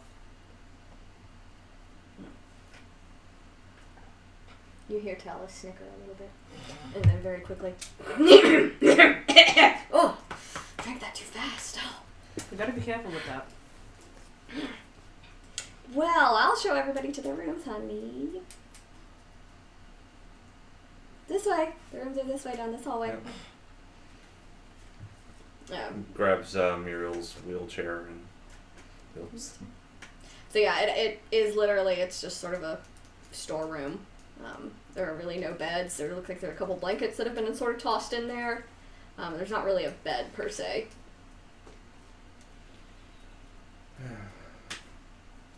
And once we're out of earshot, it's like, I feel like the whole point was that Talus was going to help sneak us into the mines. Well, now I feel like a moron. I apologize. I suppose somebody ought to go out and get Badger.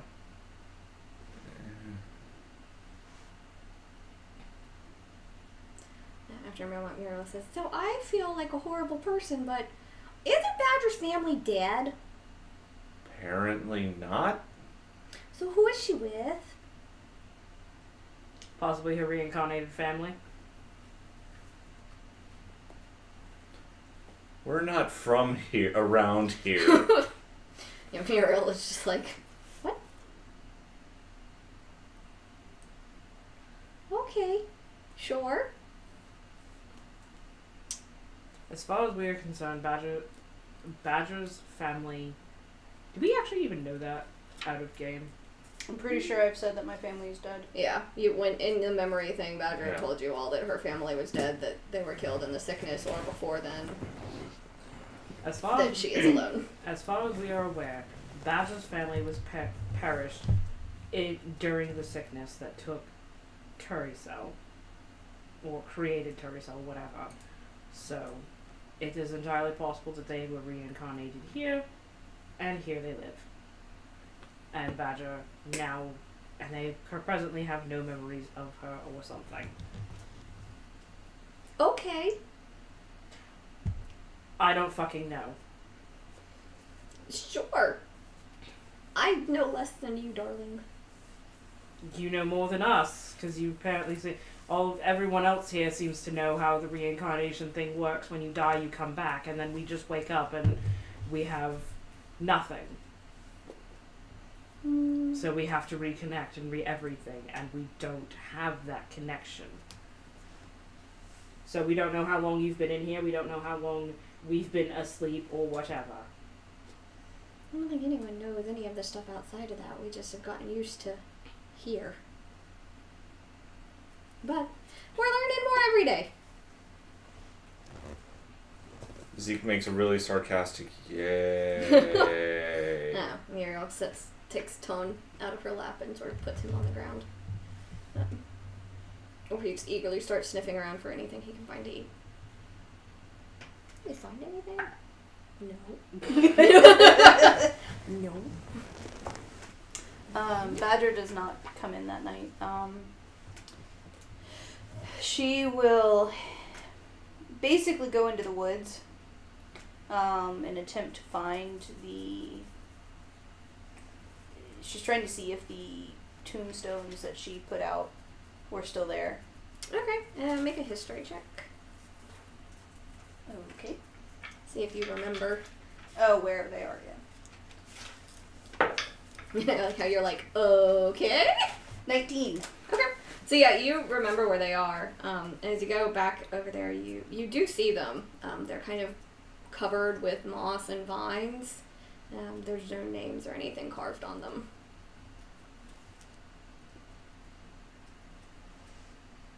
Basically, she spends the night there. Okay. She'll take her long rest there with her own thoughts. Alright. I suppose that's where we'll end for today. Woo! I think everybody is getting a little tired. So we will end our game here today. And we'll be back in 2 weeks. Woo! So yeah, again, this coming week we've got DM chats at 7 p.m. Eastern Standard Time. We changed times. And Carolyn will be talking about the Bard class. We'll be doing a deep dive. And then Saturday, we are back in the Feywild with Tales from Cyril, where we will be continuing to make horrible decisions with our characters. Yep. So, thank you all so much for tuning in today. And we will be back with Tueriesal in 2 weeks. So, we'll see you Wednesday. And have a good weekend, everybody. Bye. Bye.